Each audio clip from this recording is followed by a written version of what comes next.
वाहिगुरु जी का खालसा, वाहिगुरु जी की फतेह। वाहिगुरु जी की फतेह जी। वाहिगुरु जी की फतेह। वॉइस ऑफ मानवता पर आज हम पंचम पातशाह साहिब श्री गुरु अर्जन देव जी महाराज जी की शहीदी पर चर्चा करने जा रहे हैं। और ये क्योंकि शहीदों को याद करना जो है वो हमारी फितरत भी है, और हम अपने जो हमारा जो अमीर इतिहास है उसको जानने का भी हम प्रयत्न करते हैं। और साहिब श्री गुरु अर्जन देव जी महाराज जो है सिख कौम के पहले शहीद हुए हैं, और उन्हें शहीदों का सिरताज भी कहा जाता है। इसलिए ये जानना हर एक के लिए, जो हिंदी भाषी लोग हैं हमारे बीच व्यूअर्स हैं, उनको भी जानना बहुत जरूरी है कि कैसे हालातों में साहिब श्री गुरु अर्जन देव जी महाराज की शहादत होती है, और उसके बाद में एक निरंतर सिलसिला जो है आज तक जो सिख कौम में शहादतों का निरंतर जारी है। जब भी जरूरत पड़ती है धर्म के लिए, गुरु अर्जन देव जी महाराज से सेध लेकर के जो सिख कौम है वो जामे शहादत आते आते जो है और आने वाले समय में भी जो है वो लेती रही है। और हमारे महान शहीद जो है वो समानता के लिए, बराबरता के लिए, जुल्म के खिलाफ जो है हमेशा ही डट करके पहरा देते रहे हैं। और मैं अपनी इस चर्चा की शुरुआत जो है सरदार दिलबाग सिंह जी बलेर साहब उनसे करूंगा कि वो शहादत का जो मेन मतलब जो है उसके बारे में पहले चानना डालेंगे, और उसके बाद में हम चर्चा की आगे शुरुआत करेंगे। सरदार दिलबाग सिंह जी बलेर साहब, शहादत के बारे में। आप सभी स्पीकर्स और ऑडियंस को मैं बड़े प्यार से फतेह अर्ज करता हूं। वाहिगुरु जी का खालसा, वाहिगुरु जी की फतेह। सबसे पहले गुरु अर्जन साहब सच्चे पातशाह जो पंजवें गुरु थे सिख धर्म में, उनको हम कोटान कोट प्रणाम करते हैं। उनकी शहादत को हमेशा सिजदा करते हैं, क्योंकि गुरु अर्जन साहब सिखी में सिख धर्म में गुरु अर्जन साहब की शहादत पहली शहादत थी। क्योंकि इससे पहले एक सिख की शहादत का जिक्र मिलता है जिसको भाई तारू पोपट किया जाता है। जब बाबर ने हमला किया था हिंदुस्तान पर, तो लाहौर में उस सिख की शहादत हुई थी। तो गुरु अर्जन साहब जी की शहादत बहुत विलक्षण शहादत है, लासानी शहादत है। बाकमाल एक बात बोली जाती है गुरु अर्जन साहब जी की शहादत के संबंध में कि शहीदों के सरताज सरताज राजा के कभी सोचिए आप, हम अभी सब सोचिए मनो में कि क्या शहीदों का राजा भी होता है। हाँ, इसका जवाब मिलता है कि गुरु अर्जन साहब सच्चे पातशाह शहीदों के सरताज थे, राजे थे, इस करके क्योंकि उनके पास जिंदगी जीने की ऑप्शन थी। क्योंकि उनका वाह प्यार था जहांगीर बादशाह के साथ, जो अकबर का पुत्र था।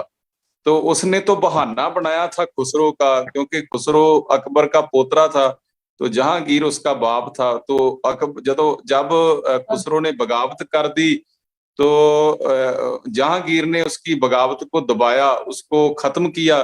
तो बाद में उसने बहाना बनाया, बल्कि गुरु अर्जन साहब जी की जड़ी देन थी समाज को, जो उनकी कुर्बानी थी, जो उन्होंने मानवता के भले के कार्य किए, जो गुरु अर्जन साहब सच्चे पातशाह ने बाणी रची, जो सच की आवाज बुलंद की, वो उसको दबाना था। तो जहांगीर बादशाह के साथ वाह प्यार था गुरु अर्जन साहब जी का। तो उन्होंने जो फरमान जारी किया वो उनकी लिखत है तुझके जहांगीरी। तो उसमें उन्होंने ये फरमान जारी किया था कि इस अर्जुन नाम के मल को, माफ करना मैं ऐसे शब्द बरत रहा हूं, कि अर्जुन नाम के मल को जाता दीन में ले आना है, जाता दीन इस्लाम में इनको लेके आना है। जो जहाँ इनको यासा सियासत के जो यासा कानून है उनको उनको लागू करके इनको शहीद कर देना है। तो गुरु अर्जन साहब सच्चे पातशाह के पास ऑप्शन थी जिंदगी जीने की। ये चाहते तो गुरु महाराज अपना बचाव कर सकते थे, मतलब बल्कि उन्होंने जबर जुल्म का मुकाबला सब्र के साथ किया। तो जो यासा कानून है उसके बारे में लिखा मिलता है कि उसमें आपका कांटेक्ट जो है वो टूट रहा है दरबार कि से। जो लोग जो धर्ममुखी लोग हों उनका खून नहीं डुलना चाहिए जमीन पर। इसीलिए गुरु अर्जन साहब सच्चे पातशाह को तत्ती तवी पर बिठाया गया, देग में उबाला गया और रावी दरिया के किनारे जो तपी सड़ी रेता थी, ब्रेता था जो बोले जाता है, उसके ऊपर सुट के गुरु अर्जन साहब जी का शरीर मुआफ करना। तो उनके बहुत सख्त तसीहे दिए गए। एक चलावा पत्थर एक तुर्क ने, मुगल ने मारा तो गुरु अर्जन साहब सच्चे पातशाह के मत्थे पर वो पत्थर लगा तो खून बहने लगा। तो जेड़ा केसर सिंह शिपर बंसावली नामे का करता एक ग्रंथ है, उसमें जिक्र करता है कि गुरु अर्जन देव दिए रुड़ाए, तो रावी दरिया में उनको रोड़ दिया गया। ऐसे जुल्म, ऐसा कहर ढाया गया। गुरु अर्जन साहब सच्चे पातशाह जी की शहादत 3 मई 1606 ईस्वी को होती है। तो यासा कानून के अधीन गुरु अर्जन साहब जी को शहीद किया गया। जहांगीर बादशाह ने फरमान जारी किया था कि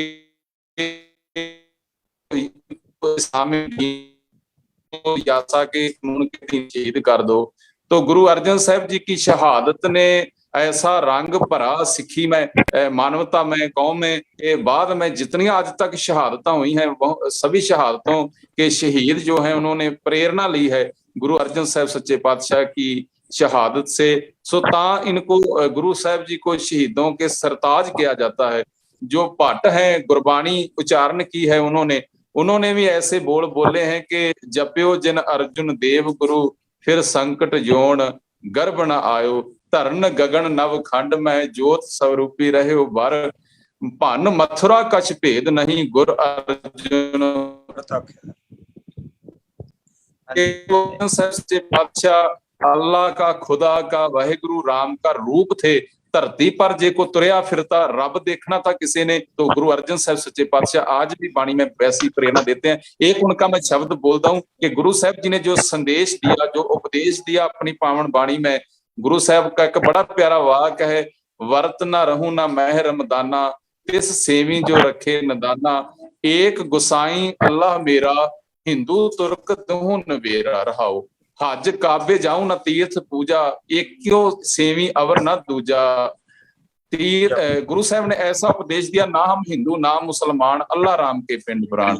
मैं विचों विच पंक्ति बोली है, इसमें गुरु साहब ने विलक्षणता पेश की है, न्यारापन पेश किया है सिक्खी का, कि जो सिक्खी है वो मानवता का भला करती है। गुरु नानक का घर दर हमेशा सच के रास्ते पर चलता है।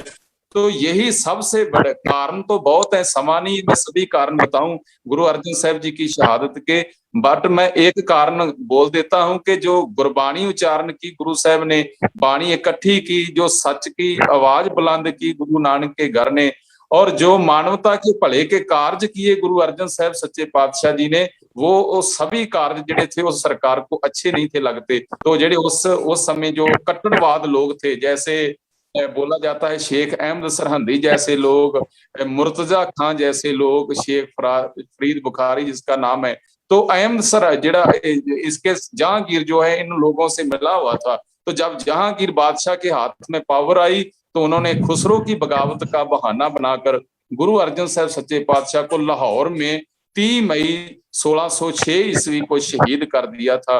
वो उनकी शहादत दुनिया के सामने एक विलक्षणता वाली शहादत थी।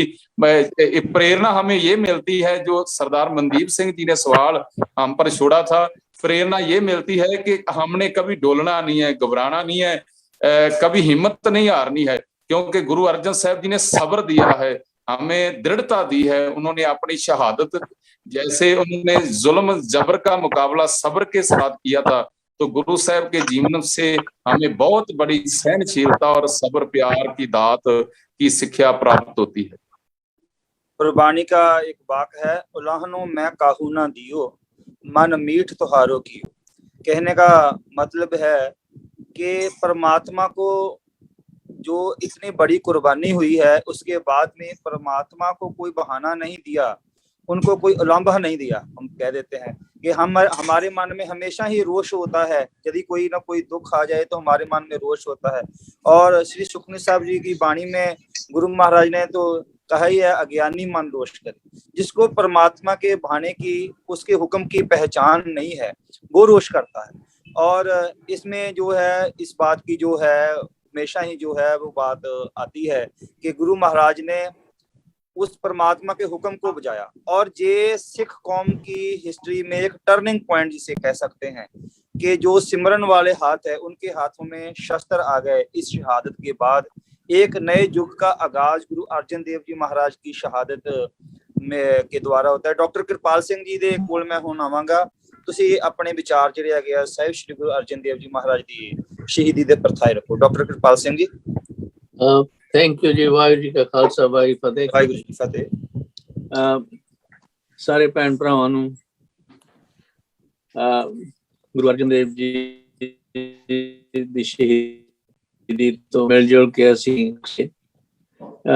I will focus on ਜਿਹੜਾ ਸਾਡਾ ਹੈਲਥ ਕੇਅਰ ਐਸਪੈਕਟ ਹੈ ਕਿ ਗੁਰੂ ਜਸ ਸਾਹਿਬ ਦੀ ਸ਼ਹੀਦੀ ਦੇ ਬਹੁਤ ਕਾਰਨ ਨੇ।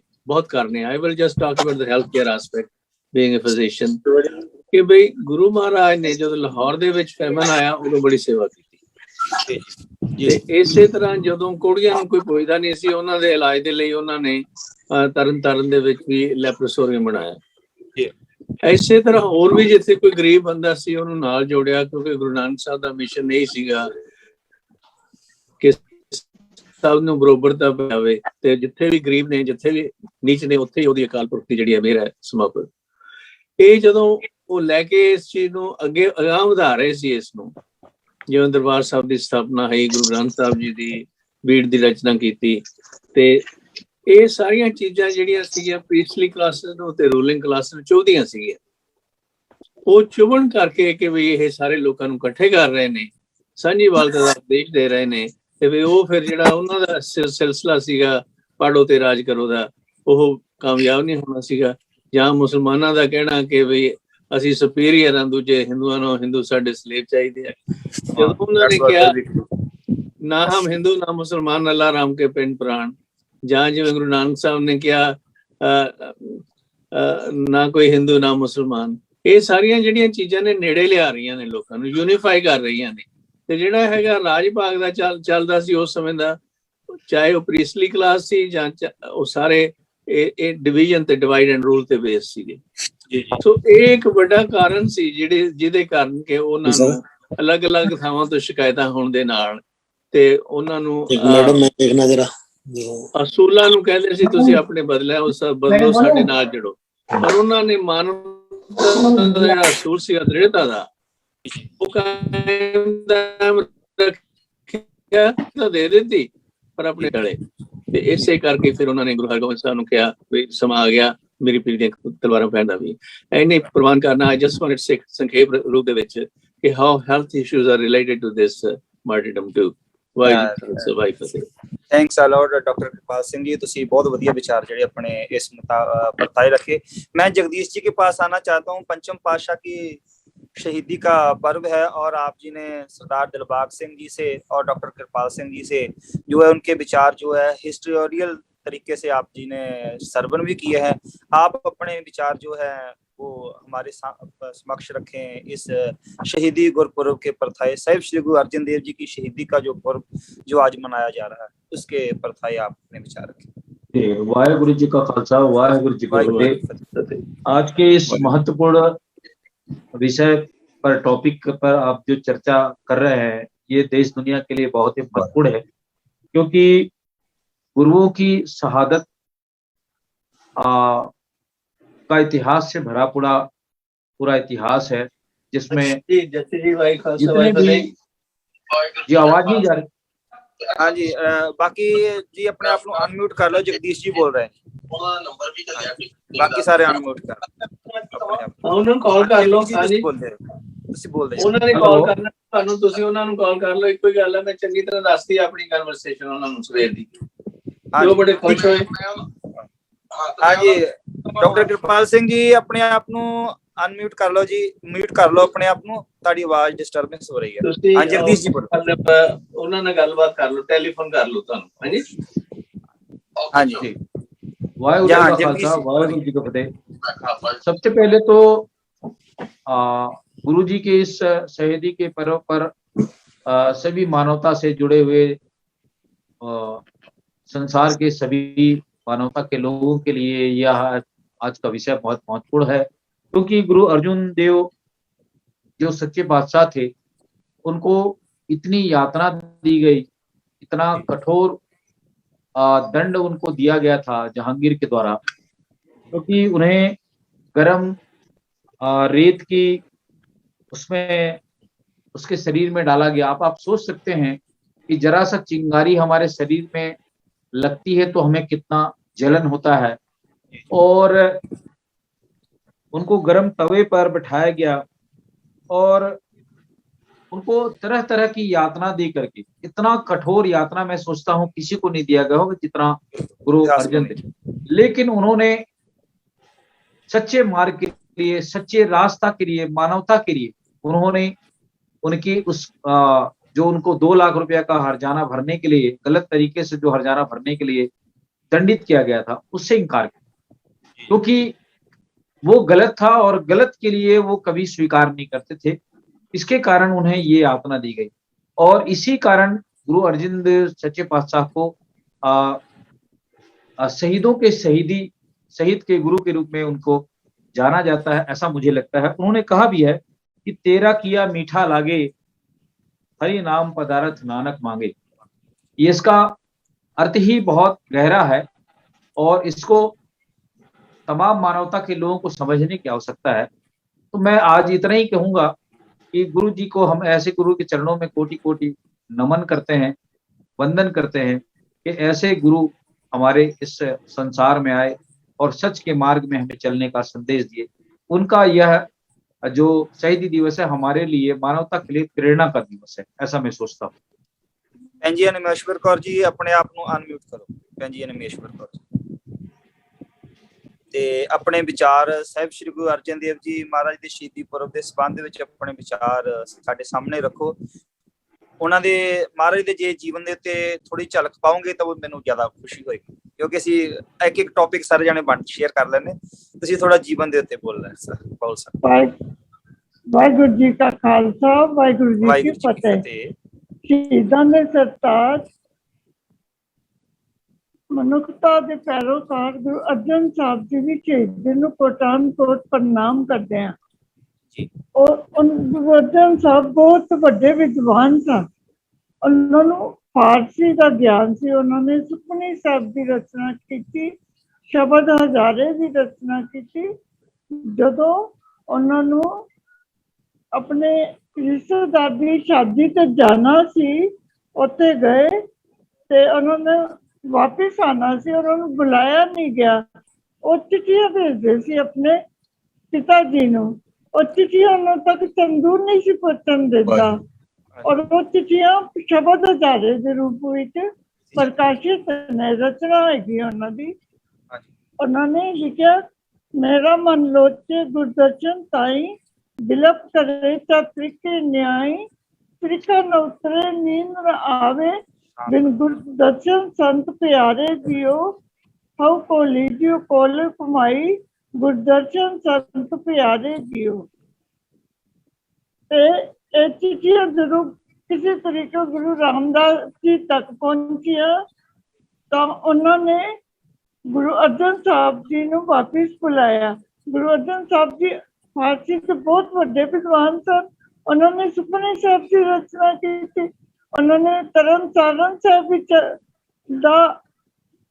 बचाया, तरन तारण साहब बचाया, और कोड़ियां वास्ते उन्होंने उत्थे एक स्थान बनाया, दवाखाना खोलिया। बहुत काम किए उन्होंने। और उन्होंने बारे लिखी कविता मेरे पिता जी ईश्वर चित्रकार जी की मैं सुनानी हाँ।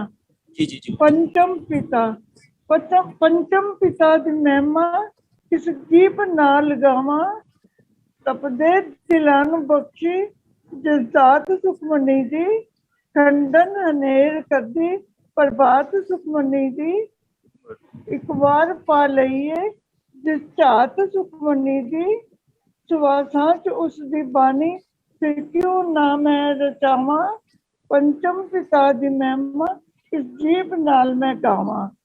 सूरज ज्ञान दा हो, चानन दा ओ मुनारा, रूहानियत दा चश्मा, रस प्यार दा फुहारा, पंचम पिता प्यारा पंचम पिता प्यारा बलिहार क्यों न उसे तरना दी क्यों तो जावा पंचम पिता दी महिमा की जीभ नाल मैं गावा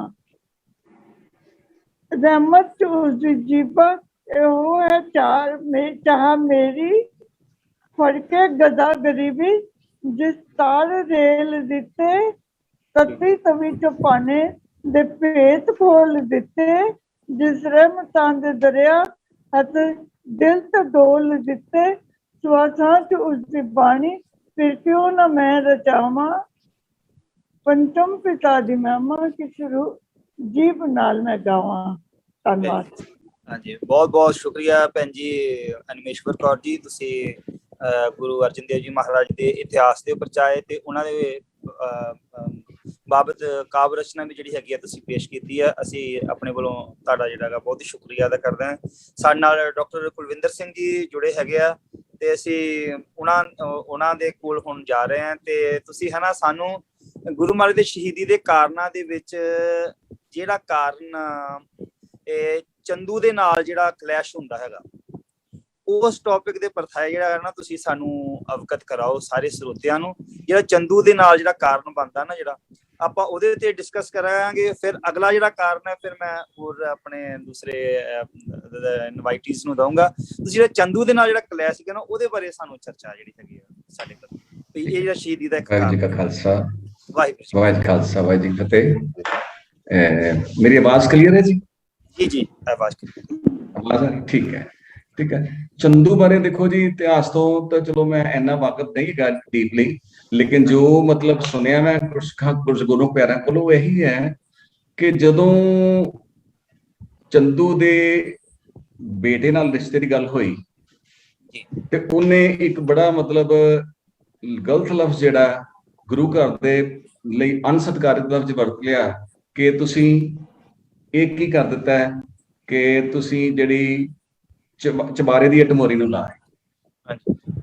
हुण गुरु दा निमरता दा प्रतीक है।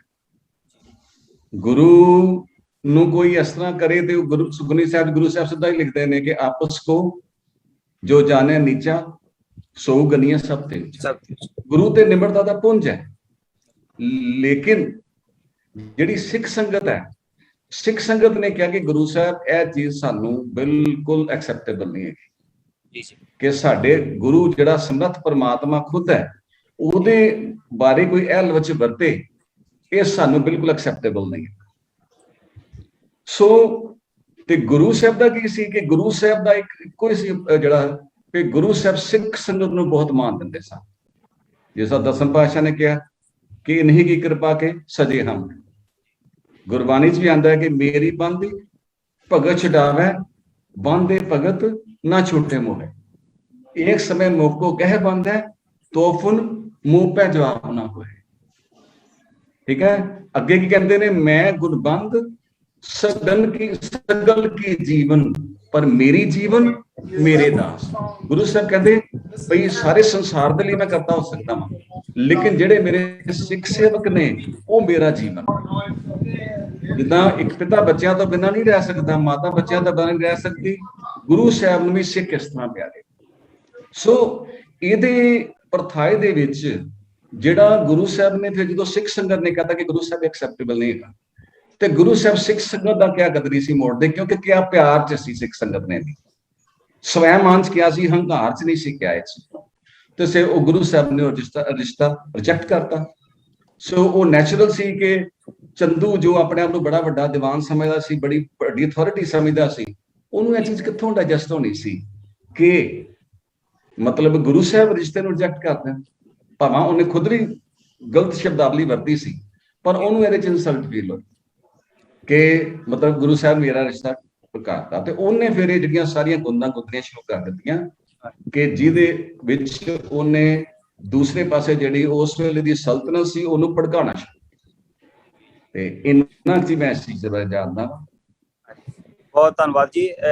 मैं हुण ज्ञानी सुच्चा सिंह जी दे कोल आऊंगा ते वो सानू है ना एक इहदे दौरान इंसीडेंस वापरिया सी, जिहड़े 4 लाहौर तो भगत आए सी ते ਉਹਨਾਂ ਦੀ ਜਿਹੜੀ ਉਹਨਾਂ ਨੇ ਆਪਣੀ ਬਾਣੀ ਜਿਹੜੀ ਰਚੀ ਸੀ, ਜਿਹੜੀ ਗੁਰਮਤਿ ਦੇ ਉੱਤੇ ਕਸਵੱਟੀ ਤੇ ਖਰੀ ਨਹੀਂ ਸੀ ਉਤਰਦੀ, ਤੇ ਉਹਦੇ ਬਾਰੇ ਜਿਹੜੀ ਉਹ ਇਨਸੀਡੈਂਟ ਸੀ, ਇੱਕ ਉਹ ਵੀ ਕਾਰਨ ਜਿਹੜਾ ਉਹ ਮੰਨਿਆ ਜਾਂਦਾ ਹੈਗਾ, ਤੇ ਉਹਦੇ ਬਾਰੇ ਚਾਨਣਾ ਗਿਆਨੀ ਸੁੱਚਾ ਸਿੰਘ ਜੀ ਪਾਉਣਗੇ। ਪਹਿਲਾਂ ਆਪਣੇ ਆਪ ਨੂੰ ਅਨਮਿਊਟ ਕਰ ਲਓ, ਤੇ ਕਿਉਂਕਿ ਜਿੱਡੇ ਵੱਡੇ ਵਿਦਵਾਨ ਤੇ ਉਹਨਾਂ ਨੂੰ ਉੱਡੀ ਵੱਡੀ ਚਰਚਾ ਦਾ ਟੌਪਿਕ ਮੈਂ ਦੇ ਰਿਹਾ। ਹਾਂਜੀ, ਵਾਹਿਗੁਰੂ ਜੀ ਕਾ ਖਾਲਸਾ, ਵਾਹਿਗੁਰੂ ਜੀ ਕੀ ਫਤਿਹ। ਵਾਹਿਗੁਰੂ ਜੀ ਨਹੀਂ ਜੀ, ਵਿਦਵਾਨ ਨਹੀਂ ਮਹਾਰਾਜ, ਦਾਸ ਆ ਤੁਹਾਡੇ ਸਾਰਿਆਂ ਕੋਲ ਸਿੱਖਣ ਦੀ ਕੋਸ਼ਿਸ਼ ਕਰੀਦੀ ਹੈ, ਇਸ ਕਰਕੇ ਇਹੋ ਜਿਹੇ ਪ੍ਰੋਗਰਾਮ ਅਟੈਂਡ ਕਰੀਦੀ ਹੈ ਕਿ ਕੁਝ ਅੱਖਰ ਮਿਲ ਜਾਵੇ ਸਿੱਖਣ ਵਾਸਤੇ। ਤੇ ਜਿਹੜੀ ਵਿਚਾਰ ਚਰਚਾ ਜੀ ਬੜੀ ਸੋਹਣੀ ਹੋ ਰਹੀ ਹੈ, ਤੇ ਗੁਰੂ ਅਰਜਨ ਦੇਵ ਜੀ ਦੀ ਸ਼ਹੀਦੀ ਦੇ ਅਨੇਕਾਂ ਕਾਰਨਾਂ ਦੇ ਵਿੱਚੋਂ, ਅਨੇਕਾਂ ਮਤਲਬ ਬਹੁਤ ਸਾਰੇ ਕਾਰਨ ਹੈਗੇ। ਡਾਕਟਰ ਕੁਲਵਿੰਦਰ ਸਿੰਘ ਹੋਰਾਂ ਨੇ ਇੱਕ ਜਿਹੜਾ ਟੌਪਿਕ ਲਿਆ ਬਹੁਤ ਸੋਹਣੇ ਤਰੀਕੇ ਦੇ ਨਾਲ ਦੱਸਿਆ ਸਾਨੂੰ। ਤੇ ਦੂਸਰੇ ਪਾਸੇ ਇਹ ਵੀ ਹੈਗਾ ਆ ਕਿ ਸ਼੍ਰੀ ਗੁਰੂ ਗ੍ਰੰਥ ਸਾਹਿਬ ਸੱਚੇ ਪਾਤਸ਼ਾਹ, ਇਹਨਾਂ ਦੀ ਜਿਹੜੀ ਸੰਪਾਦਨਾ ਹੈਗੀ ਹੈ, ਇਹਨੂੰ ਵੀ ਵਿਦਵਾਨ ਲੋਕ ਜਿਹੜੇ ਹੈ ਬਹੁਤ ਵੱਡਾ ਇੱਕ ਕਾਰਨ, ਬਹੁਤ ਵੱਡੇ ਕਾਰਨਾਂ ਦੇ ਵਿੱਚੋਂ ਇੱਕ ਮੰਨਦੇ ਆ ਕਿ ਗੁਰੂ ਗ੍ਰੰਥ ਸਾਹਿਬ ਜੀ ਦੀ ਸੰਪਾਦਨਾ ਜਿਹੜੀ ਹੈ, ਇੱਕ ਤੇ ਬਹੁਤ ਲੋਕ ਇਸ ਚੀਜ਼ ਦਾ ਪਹਿਲਾਂ ਵਿਰੋਧ ਕਰਦੇ ਸੀ, ਲੇਕਿਨ ਵਿਰੋਧ ਦੇ ਵਿੱਚੋਂ ਜਿਸ ਵੇਲੇ ਉਸ ਵਿਰੋਧ ਵਾਲੇ ਪੜਾਅ ਚੋਂ ਨਿਕਲ ਜਾਂਦੇ ਗੁਰੂ ਮਹਾਰਾਜ ਕਿ ਇਹ ਤੇ ਹੋਣਾ ਹੀ ਹੋਣਾ ਹੈ, ਹਾਂਜੀ, ਇਹਦੀ ਪ੍ਰਕਾਸ਼ਨਾ ਤੇ ਹੋਣੀ ਹੈ, ਸੰਪਾਦਨਾ ਹੋਣੀ ਹੈ। ਸੋ ਉਸ ਪੜਾਅ ਦੇ ਉੱਪਰ ਫਿਰ ਇਹ ਜਿਹੜਾ ਦੂਸਰਾ ਆ ਜਾਂਦਾ ਲੋਕਾਂ ਦੀ ਥੋੜ੍ਹਾ ਜਿਹਾ ਹਉਮੈ ਵਾਲਾ ਪਾਰਟ, ਤੇ ਕੁਛ ਲੋਕ ਜਿਹੜੇ ਆਪਣੇ ਆਪ ਨੂੰ ਉਸ ਵਕਤ ਸਮਾਜ ਦੇ ਵਿੱਚ ਧਰਮੀ ਸਮਝਦੇ ਹੈ, ਤੇ ਜਿਨ੍ਹਾਂ ਨੂੰ ਲੋਕ ਸੰਤ ਭਗਤ ਵਗੈਰਾ ਨਾਵਾਂ ਦੇ ਨਾਲ ਜਾਣਦੇ ਆ ਉਸ ਵੇਲੇ, ਤੇ ਉਹਨਾਂ ਦੇ ਦਿਮਾਗ ਦੇ ਵਿੱਚ ਇਹ ਗੱਲ ਆਉਂਦੀ ਹੈ ਕਿ ਗੁਰੂ ਗ੍ਰੰਥ ਸਾਹਿਬ ਇੱਕ ਐਸੀ ਜਿਹੜੀ ਸ਼ਖਸੀਅਤ, ਐਸੀ ਧਾਰਮਿਕ ਗ੍ਰੰਥ ਬਣ ਜਾਣਾ ਕਿ ਜਿਹੜਾ ਰਹਿੰਦੀ ਦੁਨੀਆ ਤੱਕ ਰਹਿਣਾ। ਉਹਨਾਂ ਨੂੰ ਕਿਉਂਕਿ ਗੁਰੂ ਮਹਾਰਾਜ ਦੀ ਜਿਹੜੀ ਆਤਮਿਕ ਉਚਾਈ ਹੈ ਗੁਰੂ ਨਾਨਕ ਪਾਤਸ਼ਾਹ ਜੀ ਦੇ ਘਰ ਦੀ, ਉਹਨਾਂ ਨੂੰ ਪਤਾ ਇਸ ਚੀਜ਼ ਦਾ, ਤੇ ਉਹ ਚਾਹੁੰਦੇ ਹੈ ਕਿ ਜੇਕਰ ਸਾਡਾ ਵੀ ਨਾਂ ਕਿਸੇ ਤਰੀਕੇ ਦੇ ਨਾਲ ਇਹਦੇ ਵਿੱਚ ਆ ਜਾਵੇ ਤੇ ਅਸੀਂ ਵੀ ਹਮੇਸ਼ਾ ਵਾਸਤੇ ਅਮਰ ਹੋ ਗਏ ਫਿਰ, ਹੈ ਨਾ ਜੀ। ਤੇ ਇਸ ਲਾਲਸਾ ਦੇ ਨਾਲ ਇਹ ਜਿਹੜੇ ਕੁਛ ਜਿਹੜੇ ਭਗਤ ਆਉਂਦੇ ਆ, ਉਹਨਾਂ ਦੇ ਵਿੱਚ ਪੀਲੋ, ਛੱਜੂ, ਕਾਨਾ ਤੇ ਇੱਕ ਅੱਧਾ ਹੋਰ ਭਗਤ, ਹਾਂਜੀ, ਸ਼ਾਹ ਹੁਸੈਨ ਆਉਂਦਾ ਹੈ। ਤੇ ਉਹ ਫਿਰ ਆਉਂਦੇ ਆ, ਤੇ ਉਹ ਫਿਰ ਆ ਕੇ ਆਪਣੀ ਵਿਚਾਰ ਕਰਦੇ ਆ, ਤੇ ਕਹਿੰਦੇ ਕਿ ਵੀ ਗੁਰੂ ਮਹਾਰਾਜ ਵੀ ਬਹੁਤ ਅੱਛਾ ਤੁਸੀਂ ਕਰਮ ਕਰ ਰਹੇ ਹੋ, ਵੀ ਸ਼੍ਰੀ ਗੁਰੂ ਗ੍ਰੰਥ ਸਾਹਿਬ ਜੀ ਦੀ ਸੰਪਾਦਨਾ ਹੋ ਰਹੀ ਹੈ, ਤੇ ਅਸੀਂ ਆਪਣੇ ਪ੍ਰਵਚਨ ਲੈ ਕੇ ਆਏ ਸੀ ਵੀ ਜੇਕਰ ਤੁਸੀਂ ਇਹਨਾਂ ਨੂੰ ਵੀ ਵਿੱਚ ਸ਼ਾਮਲ ਕਰ ਲਓ ਤਾਂ ਠੀਕ ਹੈ ਜੀ। ਹੁਣ ਇੱਕ ਗੱਲ ਇੱਥੇ, ਇੱਕ ਚੀਜ਼ ਜਿਹੜੀ ਹੋਰ ਵੀ ਬਹੁਤ ਜ਼ਰੂਰੀ ਨੋਟ ਕਰਨੇ ਵਾਲੀ ਹੈ ਕਿ ਜਿਹੜੀ ਭਗਤਾਂ ਦੀ ਬਾਣੀ ਹੈ, ਪਹਿਲੀ ਜਿਹੜੀ ਭਗਤਾਂ ਦੀ ਬਾਣੀ ਹੈ, ਉਹ ਗੁਰੂ ਨਾਨਕ ਦੇਵ ਜੀ ਨੇ ਇਕੱਠੀ ਕੀਤੀ ਸੀ ਆਪ ਆਪਣੇ ਹੱਥੀਂ।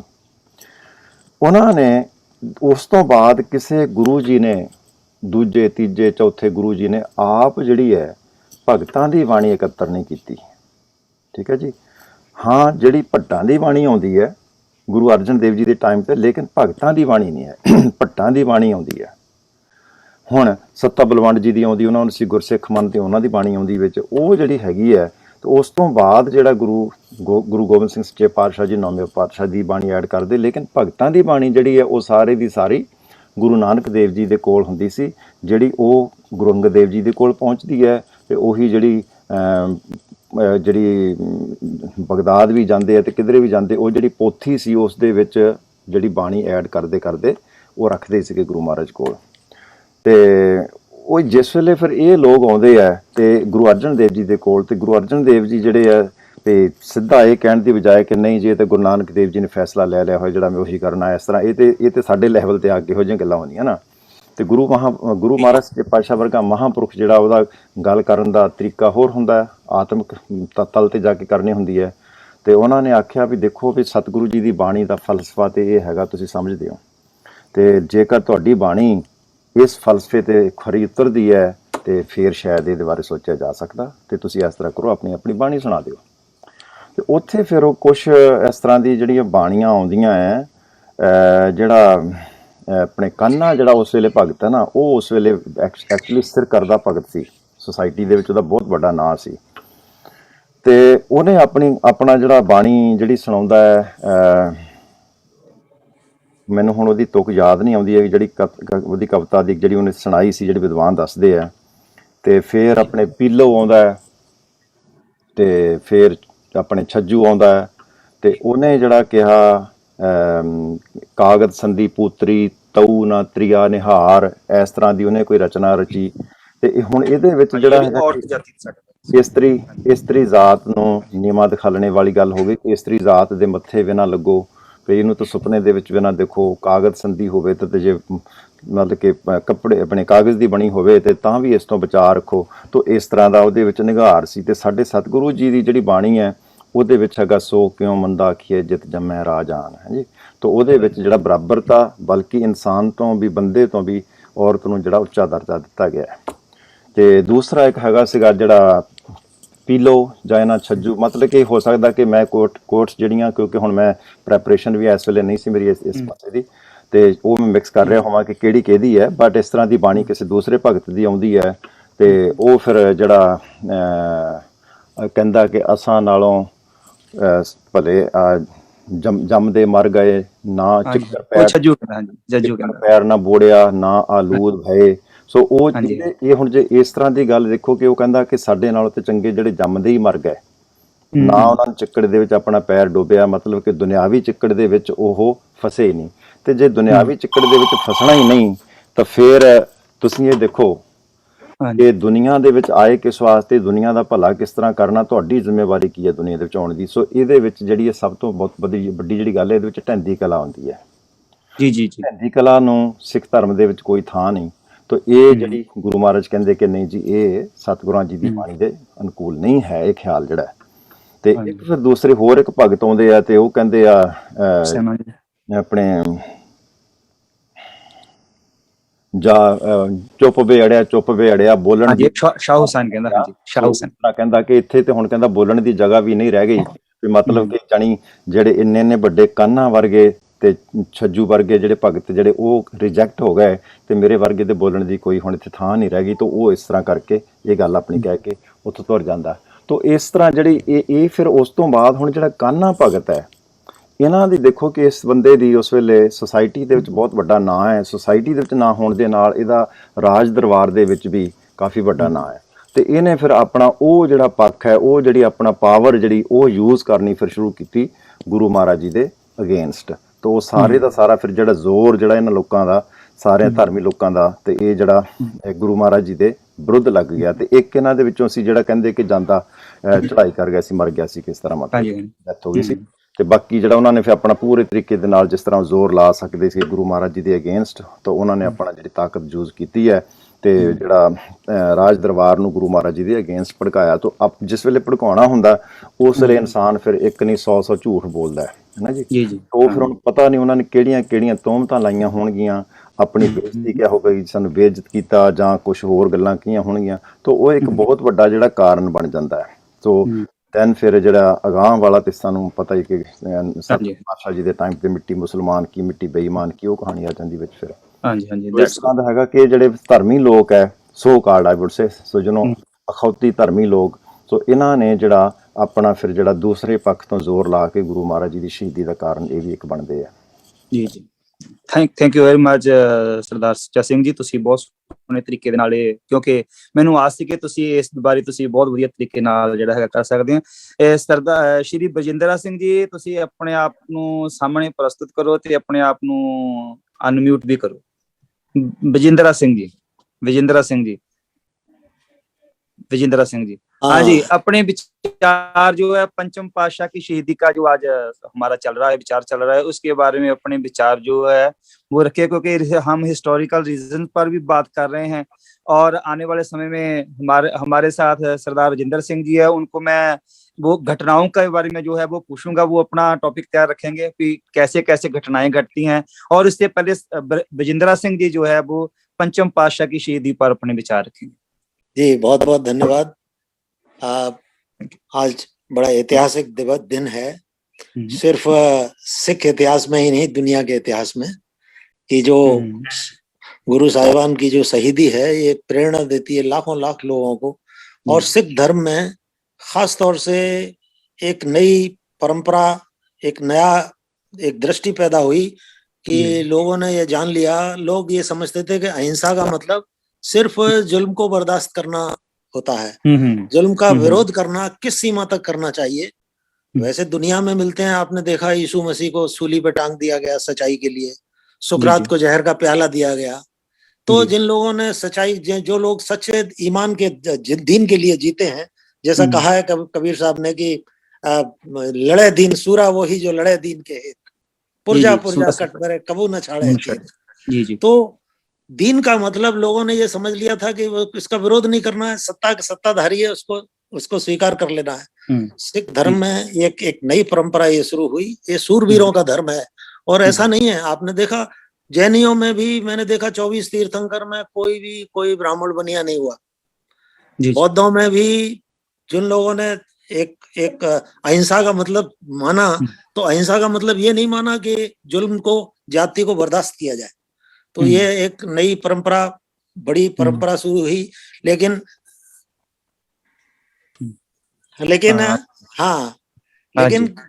सबसे बड़ा योगदान गुरु अर्जन देव साहब का है कि वो जो गुरु ग्रंथ साहब को कंपाइल किया, उन्होंने बड़े उन संतों की, भक्तों की वाणियों को सुरक्षित कर दिया जिसमें तो लोग मिलावट करते जा रहे थे। तो आज हम जो कबीर की वाणी को सुरक्षित पाते हैं इतना, ये सारी दुनिया इस बात को याद करती है, इतने बड़े योगदान को। वरना मैंने देखा था कि वो जहाँ ये हमारे जगदीश जी रहते हैं, वहाँ कबीर का एक बहुत बड़ी गद्दी है, उसे बंस गद्दी कहते हैं। मूल गद्दी काशी में है। तो वो कहते हैं, उनके जो धर्मदास हैं, उन्होंने कहा कि माँ तुर्कनी बाप जुलाहा, कि कबीर की माँ तुर्क है, बाप जुलाहा है, बेटा भक्त है। और रैदास जी ने भी यही कहा है कि जाके ईद बकरीद कुल गौरे बधू पूजे शेख सईद पीरा, शेख सैयद पीर की। तो गुरु साहिबान ने इतनी विशाल हृदयता का परिचय दिया कि सूफियों को, जो मानव जाति को एक मानते थे, उनकी वाणियों को संकलित किया। ये भी गुरु साहिबा का बड़ा योगदान है। तो उनसे बड़ी प्रेरणा मिलती है हमको आगे चल करके, जो ऊंचाइयां छुई और जो त्याग तपस्या की, उसकी बुनियाद सही मायने में गुरु अर्जन देव साहब ने रखी सिख धर्म में। और मैं ये इतनी इस प्रेरणा के लिए मैं बड़ा कृतज्ञ महसूस करता हूँ। पूरी मानव जाति को कृतज्ञ होना चाहिए। धन्यवाद। ਹਾਂਜੀ ਭੈਣ ਜੀ ਪ੍ਰੀਤਮਾ ਜੀ, ਤੁਸੀਂ ਕਿਉਂਕਿ ਸਾਡੇ ਕੋਲ ਇਨਵਾਈਟੀਜ਼ ਵੀ ਹੁਣ ਹੈਗੇ ਆ, ਤੇ ਤੁਸੀਂ ਹਨਾ ਸਾਨੂੰ ਇੱਕ ਕਵਿਤਾ ਸ਼ਹੀਦੀ ਪੁਰਬ ਦੇ ਪਰਥਾਏ ਜਿਹੜੇ, ਕਿਉਂਕਿ ਅਸੀਂ ਜਿਹੜੇ ਇੰਡੀਆ ਤੋਂ ਜਿਹੜੇ ਸਾਡੇ ਨਾਲ ਜੁੜੇ ਆ, ਅਸੀਂ, ਮੇਰਾ ਵਿਚਾਰ ਹੈ ਵੀ ਅਸੀਂ ਉਹਨਾਂ ਨੂੰ ਕੋਸ਼ਿਸ਼ ਕਰੀਏ ਵੀ ਜਲਦੀ ਫ੍ਰੀ ਕਰੀਏ ਜੇ ਉਹ, ਕਿਉਂਕਿ ਉੱਥੇ ਕਾਫੀ ਜ਼ਿਆਦਾ ਰਾਤ ਹੋ ਗਈ ਆ। ਤੇ ਅਸੀਂ ਭੈਣ ਜੀ ਪ੍ਰੀਤਮਾ ਦੇ ਕੋਲ ਆ ਰਹੇ ਹਾਂ। ਤੁਸੀਂ ਪਹਿਲਾਂ ਆਪਣੇ ਆਪ ਨੂੰ ਅਨਮਿਊਟ ਕਰ ਲਓ ਤੇ ਸਾਡੇ ਸਾਹਮਣੇ ਇੱਕ ਕਵਿਤਾ ਜਿਹੜੀ ਹੈਗੀ ਆ ਗੁਰੂ ਅਰਜਨ ਦੇਵ ਜੀ ਮਹਾਰਾਜ ਦੇ ਸ਼ਹੀਦੀ ਦੇ ਪਰਥਾਏ ਕਰਕੇ ਥੋੜਾ ਜਿਹਾ ਮਾਹੌਲ ਜਿਹੜਾ ਹੈਗਾ ਉਸ ਤਰ੍ਹਾਂ ਦਾ ਬਣਾਓ। ਭੈਣ ਜੀ ਪ੍ਰੀਤਮਾ ਜੀ। ਵਾਹਿਗੁਰੂ ਜੀ ਕਾ ਖਾਲਸਾ, ਵਾਹਿਗੁਰੂ ਜੀ ਕੀ ਫਤਿਹ। ਹਾਂਜੀ, ਗੁਰੂ ਅਰਜਨ ਦੇਵ ਸਾਹਿਬ ਜੀ ਦੀ ਸ਼ਹੀਦੀ ਨੂੰ, ਲਾਸਾਨੀ ਜਿਹੜੀ ਸ਼ਹੀਦੀ ਹੈ, ਸ਼ਹਾਦਤ ਹੈ, ਉਸਨੂੰ ਕੋਟਾਨ ਕੋਟ ਪ੍ਰਣਾਮ ਕਰਦੀ ਹਾਂ ਜੀ। ਤੇ ਇੱਕ ਕਵਿਤਾ ਸੁਣਾ ਰਹੀ ਹਾਂ ਜੀ, ਜਿਹੜੀ ਮੇਰੇ ਮਾਤਾ ਜੀ ਨੇ ਲਿਖੀ ਸੀ। ਉਹ ਕਵਿਤਾ ਆਪ ਜੀ ਦੇ ਸਾਹਮਣੇ ਪੇਸ਼ ਕਰ ਰਹੀ ਹਾਂ ਜੀ। ਤਨ ਗੁਰੂ ਅਰਜਨ ਪਿਆਰਿਆ, ਤਨ ਗੁਰੂ ਅਰਜਨ ਪਿਆਰਿਆ, ਆਪਾ ਮੈਂ ਤੇਥੋਂ ਵਾਰਿਆ, ਸਾਥੋਂ ਕਿਹਾ ਨਾ ਜਾਂਵਦਾ, ਦਿਲ ਪਿਆ ਗੋਤੇ ਖਾਵਦਾ, ਤਨ ਗੁਰੂ ਅਰਜਨ ਪਿਆਰਿਆ, ਆਪਾ ਮੈਂ ਤੇਥੋਂ ਵਾਰਿਆ, ਹੇਠਾਂ ਸੀ ਅੱਗ ਬਲਦੀ, ਉੱਪਰ ਬਲਦੀ ਤੇਗ ਸੀ, ਸੀਸ ਆਪਣੇ ਤੇ ਉੱਤੇ ਹਾਏ ਰੇ ਤਾਪ ਵਾਲਿਆ, ਤਨ ਗੁਰੂ ਅਰਜਨ ਪਿਆਰਿਆ, ਆਪਾ ਮੈਂ ਤੇਥੋਂ ਵਾਰਿਆ, ਚੰਦੂ ਦੀ ਨੂੰ ਪੁਕਾਰਦੀ,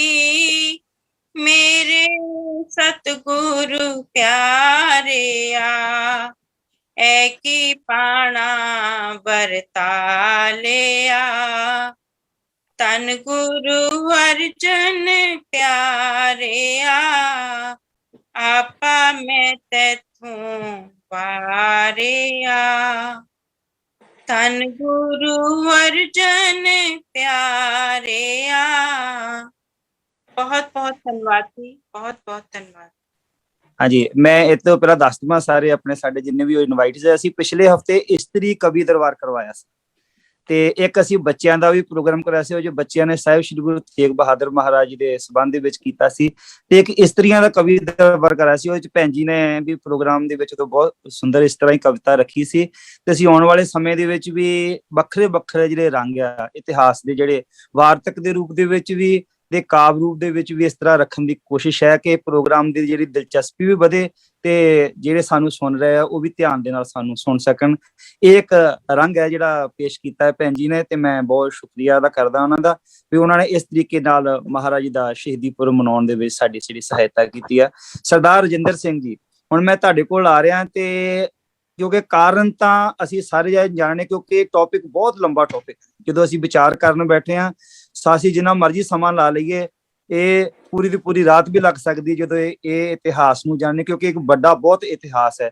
ਅਸੀਂ ਹੁਣ ਘਟਨਾਵਾਂ ਵੱਲ ਆ ਰਹੇ ਹਾਂ, ਕਿਉਂਕਿ ਇੱਕ ਸਾਡਾ ਇੱਕ ਕਾਰਨ ਰਹਿੰਦਾ ਹੈਗਾ ਵੈਸੇ ਜਿਹੜਾ ਪ੍ਰਿਥੀ ਚੰਦ ਵਾਲਾ ਕਾਰਨ ਹੈ, ਅਸੀਂ ਉਹਦੇ ਤੇ ਵੀ ਜੇ ਤੁਸੀਂ ਪਹਿਲਾਂ ਥੋੜਾ ਜਿਹਾ ਸ਼ਾਰਟ ਚ ਨੋਟਿਸ ਪਾ ਕੇ ਤੇ ਨਾਲ ਹੀ ਤੁਸੀਂ ਘਟਨਾਵਾਂ ਦਾ ਜਿਹੜਾ ਜ਼ਿਕਰ ਜਿਹੜਾ ਹੈਗਾ ਆ ਸਾਡੇ ਨਾਲ ਸਾਂਝਾ ਕਰੋ। ਸਰਦਾਰ ਰਜਿੰਦਰ ਸਿੰਘ ਜੀ। ਵਾਹਿਗੁਰੂ ਜੀ ਕਾ ਖਾਲਸਾ, ਵਾਹਿਗੁਰੂ ਜੀ ਕੀ ਫਤਿਹ।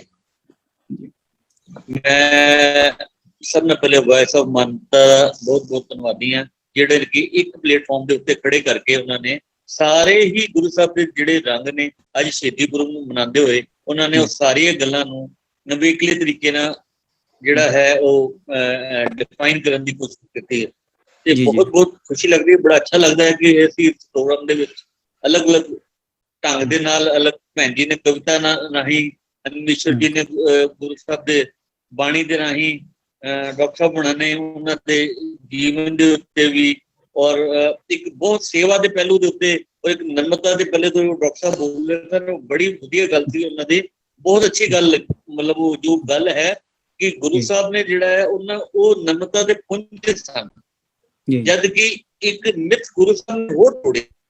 ਹਿੰਦੁਸਤਾਨ ਦੇ ਵਿੱਚ ਜਦੋਂ ਹੋਈ ਤੇ ਇਹ ਮਿਥ ਸੀ ਕਿ ਵੱਡਾ ਪੁੱਤਰ ਹੈ ਉਹ ਗੱਦੀ ਦਾ ਵਾਰਸ ਹੁੰਦਾ ਹੈ, ਤੇ ਬਾਬਾ ਪ੍ਰਿਥੀ ਚੰਦ ਜੀ ਦੀ ਗੱਲ ਕਰੀਏ ਤੇ ਬਾਬਾ ਪ੍ਰਿਥੀ ਚੰਦ ਜੀ ਮੈਨੇਜਮੈਂਟ ਸਾਰੀ ਸੰਭਾਲਦੇ ਸੀ, ਬਹੁਤ ਸੋਹਣੀ ਮੈਨੇਜਮੈਂਟ ਸੰਭਾਲਦੇ ਸੀ। ਮੈਨੇਜਮੈਂਟ ਮਾਮਲੇ ਉਹਨਾਂ ਦੀ ਮੈਨੇਜਮੈਂਟ ਬੇਮਿਸਾਲ ਸੀ। ਉਹਨਾਂ ਦੇ ਟਾਈਮ ਤੇ ਗੁਰੂ ਘਰ ਦਾ ਲੰਗਰ ਵੀ ਬਹੁਤ ਸੋਹਣਾ ਚੱਲਦਾ ਸੀ। ਗੁਰੂ ਰਾਮਦਾਸ ਜੀ ਦਾ ਜਿਹੜਾ ਲੰਗਰ ਹੈ ਉਹ ਬਹੁਤ ਸੁਚੱਜੇ ਢੰਗ ਨਾਲ ਚਲਾਉਂਦੇ ਸੀ। ਉਹ ਅਗਰ ਮੈਨੇਜਮੈਂਟ ਕਰੀਏ, ਬਾਬਾ ਪ੍ਰਿਥੀ ਚੰਦ ਦੀ ਮੈਨੇਜਮੈਂਟ ਦੀ ਕੋਈ ਕਮੀ ਨਹੀਂ ਸੀ।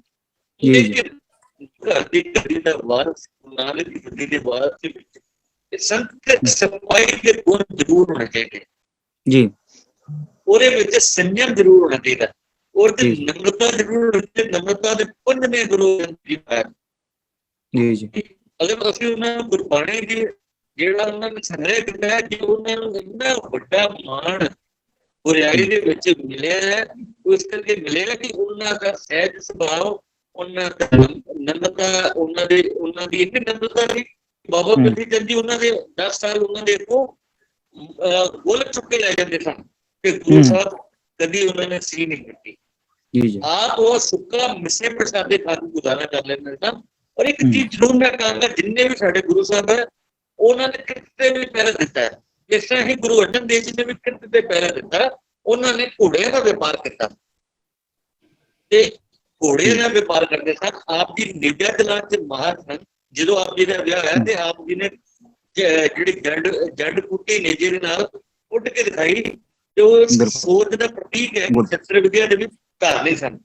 ਤੇ ਦੂਜੀ ਗੱਲ ਹੈ ਕਿ ਜਿੱਦਾਂ ਬਾਬਾ ਪ੍ਰਿਥੀ ਚੰਦ ਦੇ ਵਿੱਚ ਇੱਕ ਮੈਨੇਜਮੈਂਟ ਕਰਕੇ ਜਿੱਦਾਂ ਹੰਕਾਰ ਆ ਜਾਂਦਾ, ਅਸੀਂ ਆਮ ਤੌਰ ਤੇ ਅੱਜ ਵੀ ਦੇਖਦੇ ਜਿਹੜੇ ਗੁਰਦੁਆਰੇ ਦਾ ਉਹਨੇ ਬੜਾ ਹੰਕਾਰ ਹੈਗਾ ਕਿ ਗੁਰਦੁਆਰੇ ਦੇ ਪ੍ਰਬੰਧਕ ਆ।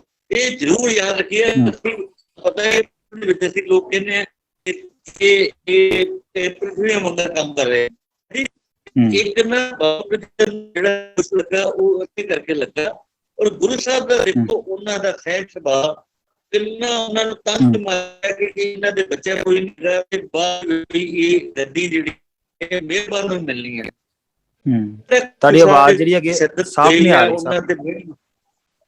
ਹਾਂਜੀ ਸੌਰੀ, ਮੈਂ ਨਾ ਇੱਥੇ ਬੈਠਾ ਦਰਬਾਰ ਸਾਹਿਬ, ਕਈ ਵਾਰ ਸਿਗਨਲ ਹੁਣ ਆਈ। हाँ जी हुण आ रही है, विच तो कट रही सी। हाँ जी हाँ जी हाँ जी हाँ, बोलो जी, बोलो बोलो। गुरु साहब ने ਜਿਹੜੇ ਤਸ਼ੱਦਦ ਹੋਏ ਨਾ ਜੀ, ਬਹੁਤ ਤਸ਼ੱਦਦ ਹੋਏ, ਮੈਂਟਲੀ ਤਸ਼ੱਦਦ ਉਹਨਾਂ ਨੂੰ ਕਿੰਨਾ ਕਰਨਾ ਚਾਹਿਆ ਬਾਬਾ ਪ੍ਰਿਥੀ ਚੰਦ ਜੀ ਨੇ ਕਿ ਇਹਨਾਂ ਦੇ ਔਲਾਦ ਕੋਈ ਨਹੀਂ ਤੇ ਕੋਈ ਮਿਹਰਬਾਨ ਜਿਹੜਾ ਬਣੇਗਾ। ਤੇ ਮਾਤਾ ਗੰਗਾ ਜੀ ਵਾਲਾ ਇੰਸੀਡੈਂਟ ਹੋਇਆ ਜੋ ਸਭ ਆਪ ਜਾਣੇ ਜਾਣ ਹੋ, ਕਿੱਦਾਂ ਗੁਰੂ ਹਰਗੋਬਿੰਦ ਸਾਹਿਬ ਜੀ ਆਏ ਔਰ ਉਹਨਾਂ ਨੇ ਗੁਰੂ ਹਰਗੋਬਿੰਦ ਸਾਹਿਬ ਜੀ ਨੇ ਪੰਥ ਨੂੰ ਸਵਾਰਿਆ ਤੇ ਉਹ ਕੀਤਾ। ਇੱਕ ਚੀਜ਼ ਜ਼ਰੂਰ ਮੈਂ ਕਹਾਂਗਾ, ਗੁਰੂ ਸਾਹਿਬ ਦੇ ਇੱਕ ਅਸੀਂ ਉਹਨਾਂ ਦੀ ਫਿਲਾਸਫੀ ਦੇ ਜਿੱਥੇ ਹੈ ਹੀ ਹੈ, ਉਹਨਾਂ ਦੀ ਫਿਲਾਸਫੀ ਦੀ ਗੱਲ ਕਰਦੇ, ਗੁਰੂ ਸਾਹਿਬ ਦੀ ਪੋਲੀਟੀਕਲ ਸੋਚ ਵੀ ਬੜੀ ਤਗੜੀ ਸੀ। ਉਹਨਾਂ ਦਾ ਪੋਲੀਟੀਕਲ ਸੋਚ ਵੀ ਸੀ। ਉਹਨਾਂ ਨੇ ਇਹ ਜ਼ਰੂਰ ਉਹਨਾਂ ਨੂੰ ਮਾਰਨ ਦੀ ਕੋਸ਼ਿਸ਼ ਕੀਤੀ, ਇਹ ਜਿੰਨੇ ਭਗਤਾਂ ਨੇ ਔਰ ਨਕਸ਼ਬੰਦੀਆਂ ਨੇ ਔਰ ਜਿਹੜਾ ਜਹਾਂਗੀਰ ਨੇ ਤੇ ਸਭ ਆਪਣੇ ਜਾਗੀਰਨਾਮੇ 'ਚ ਲਿਖਿਆ ਕਿ ਗੁਰੂ ਅਰਜਨ ਦੇਵ ਧਰਮ ਦੀ ਦੁਕਾਨ ਚਲਾ ਕੇ ਚਲਾ ਰਿਹਾ ਸੀ, ਇਸ ਦੁਕਾਨ ਨੂੰ ਮੈਂ ਬੰਦ ਕਰਨਾ ਹੈ। ਤੁਸੀਂ ਇਹਨੂੰ ਚੀਜ਼ ਨੂੰ ਦੇਖੋ ਕਿ ਗੁਰੂ ਸਾਹਿਬ ਨੇ ਸਮਾਜ 'ਚ ਕਿੰਨਾ ਵੱਡਾ ਰੈਵੋਲੂਸ਼ਨ ਲਿਆਂਦਾ ਹੋਇਆ ਸੀ। ਅਗਰ ਇੰਨਾ ਵੱਡਾ ਰੈਵੋਲੂਸ਼ਨ ਨਾ ਹੁੰਦਾ ਤੇ ਗੁਰੂ ਅਰਜਨ ਦੇਵ ਜੀ ਦਾ ਅਗਰ ਕੋਈ ਸਮਾਜ ਦੇ ਵਿੱਚ ਕੋਈ ਛੋਟਾ ਸਥਾਨ ਹੁੰਦਾ ਤੇ ਜਹਾਂਗੀਰ ਵਰਗਾ ਬਾਦਸ਼ਾਹ ਆਪਣੇ ਜਹਾਂਗੀਰਨਾਮੇ 'ਚ ਇਹ ਗੱਲ ਨਾ ਲਿਖਦਾ। ਤੇ ਇਸ ਕਰਕੇ ਗੁਰੂ ਸਾਹਿਬ ਨੇ ਸਮਾਜ ਨੂੰ ਬਰਾਬਰੀ ਦੇ ਵਿੱਚ ਲਿਆਉਣ ਦੇ ਵਿੱਚ ਗੁਰੂ ਸਾਹਿਬ ਦੀ ਦੇਣ, ਗੁਰੂ ਸਾਹਿਬ ਦੇ ਸਾਰੇ ਭਗਤਾਂ ਨੂੰ ਬਿਨਾਂ ਕਿਸੇ ਜਾਤ ਦੇ ਭੇਦਭਾਵ ਦੇ, ਬਿਨਾਂ ਕਿਸੇ ਧਾਰਮਿਕ ਭੇਦਭਾਵ ਦੇ, ਜੋ ਬੰਦਾ ਉਸ ਅਕਾਲ ਪੁਰਖ ਦੀ ਉਸਤਤ ਜੁੜਿਆ ਹੈ ਔਰ ਉਸ ਜੁੜਨ ਕਰਕੇ ਜਿਹਦੇ 'ਚ ਸੰਜਮ ਹੈ, ਉਸ ਭਗਤ ਦੀ ਬਾਣੀ ਐਡ ਕੀਤੀ ਹੈ। ਹੋਰ ਕਿਸੇ ਭਗਤ ਦੀ ਨਹੀਂ ਐਡ ਕੀਤੀ। ਦੇਖੋ ਬਾਣੀ ਉਹਨਾਂ ਨੇ ਜੋ ਉਹਨਾਂ ਦੇ ਵਕਤੀ ਤੌਰ ਤੇ ਵੀ ਜਿੰਨੇ ਸਨ, ਜਿਹੜੇ ਉਹਨਾਂ ਦੇ ਸਮਕਾਲੀ ਹੋਰ ਕਵੀ ਸਨ, ਇਹ ਕੋਈ ਉਹਨਾਂ ਨੇ ਇਹ ਪ੍ਰੂਵ ਕੀਤਾ ਹੈ ਗੁਰੂ ਗ੍ਰੰਥ ਸਾਹਿਬ ਦੀ ਬਾਣੀ ਇਹ ਜਿਹੜੀ ਹੈ ਇਹ ਕੋਈ ਕਾਵ ਨਹੀਂ ਹੈ, ਇਹ ਤੁਰਕੀ ਬਾਣੀ ਹੈ। ਜੀ ਕਬੀਰ ਜੀ, ਇਹ ਮੈਨੂੰ ਬਜਿੰਦਰ ਸਿੰਘ ਨੇ ਬਹੁਤ ਅੱਛੀ ਗੱਲ ਕਹੀ ਕਿ ਕਬੀਰ ਜੀ ਦੀ ਬਾਣੀ, ਰਵਿਦਾਸ ਜੀ ਦੀ ਬਾਣੀ ਅੱਜ ਮਿਲ ਜਾਂਦੀ, ਉਹਦੇ ਵਿੱਚ ਲੱਸੀ ਹੋ ਜਾਂਦੀ। ਉਹ ਜਿਹੜਾ ਮੱਖਣ ਸੀ, ਦੁੱਧ ਸੀ, ਉਹ ਦੁੱਧ ਨਾ ਰਹਿੰਦਾ, ਲੱਸੀ ਹੋ ਜਾਂਦਾ ਜੇ ਗੁਰੂ ਗ੍ਰੰਥ ਸਾਹਿਬ ਦੇ ਵਿੱਚ ਉਹਨੂੰ Guru Arjan Dev ji as it is add ਨਹੀਂ ਕਰਦੇ। ਔਰ ਗੁਰੂ ਸਾਹਿਬ ਦੀ ਅਗਰ ਬਾਣੀ ਤੁਸੀਂ ਦੇਖੋਗੇ, ਜਿਹੜੀ ਬਾਣੀ ਤਰਤੀਬ ਨਾਲ ਹੈ, ਜਿੰਨਾ ਕੁ ਮੈਂ ਜਾਣਦਾ, ਜਿੰਨਾ ਮੈਂ ਪੜ੍ਹਿਆ, ਜਿੰਨਾ ਮੈਂ ਵਿਚਾਰਿਆ ਗੁਰੂ ਸਾਹਿਬ ਦੇ, ਉਹਨਾਂ ਨੇ ਗੁਰਬਾਣੀ ਨੂੰ ਬਿਲਕੁਲ ਇਸ ਹਿਸਾਬ ਨਾਲ ਲੋਕ ਲਗਾਇਆ ਹੈ ਕਿ ਕੋਈ ਆਦਮੀ ਕਿਤੇ ਜਰਾ ਜੀ ਵੀ ਛੇੜਖਾਨੀ ਕਰੇਗਾ ਤੇ ਉਹ ਉਹਦਾ ਜਿਹੜਾ ਇੱਕਦਮ ਪਕੜ ਤੇ ਆ ਜਾਂਦੀ ਹੈ। ਕਿਉਂਕਿ ਗੁਰੂ ਸਾਹਿਬ ਨੂੰ ਬਿਲਕੁਲ ਪਤਾ ਸੀ ਕਿ ਇਹ ਮਿਹਰਬਾਨ ਨੇ।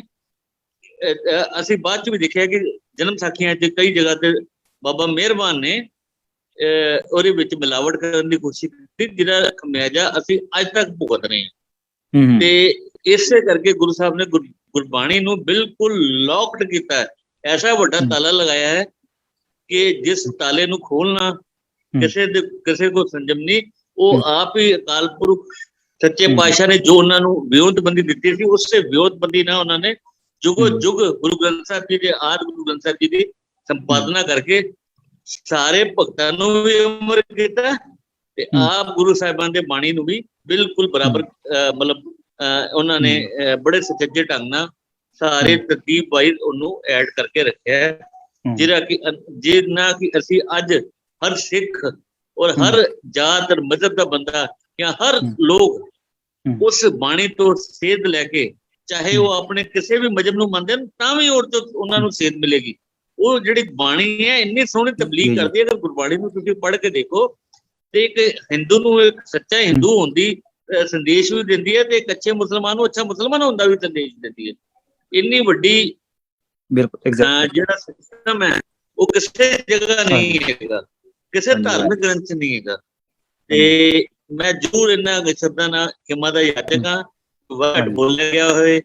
ਔਰ ਮੈਂ ਜ਼ਰੂਰ ਕਹਾਂਗਾ ਕਿ ਬਾਬਾ ਪ੍ਰਿਥੀ ਚੰਦ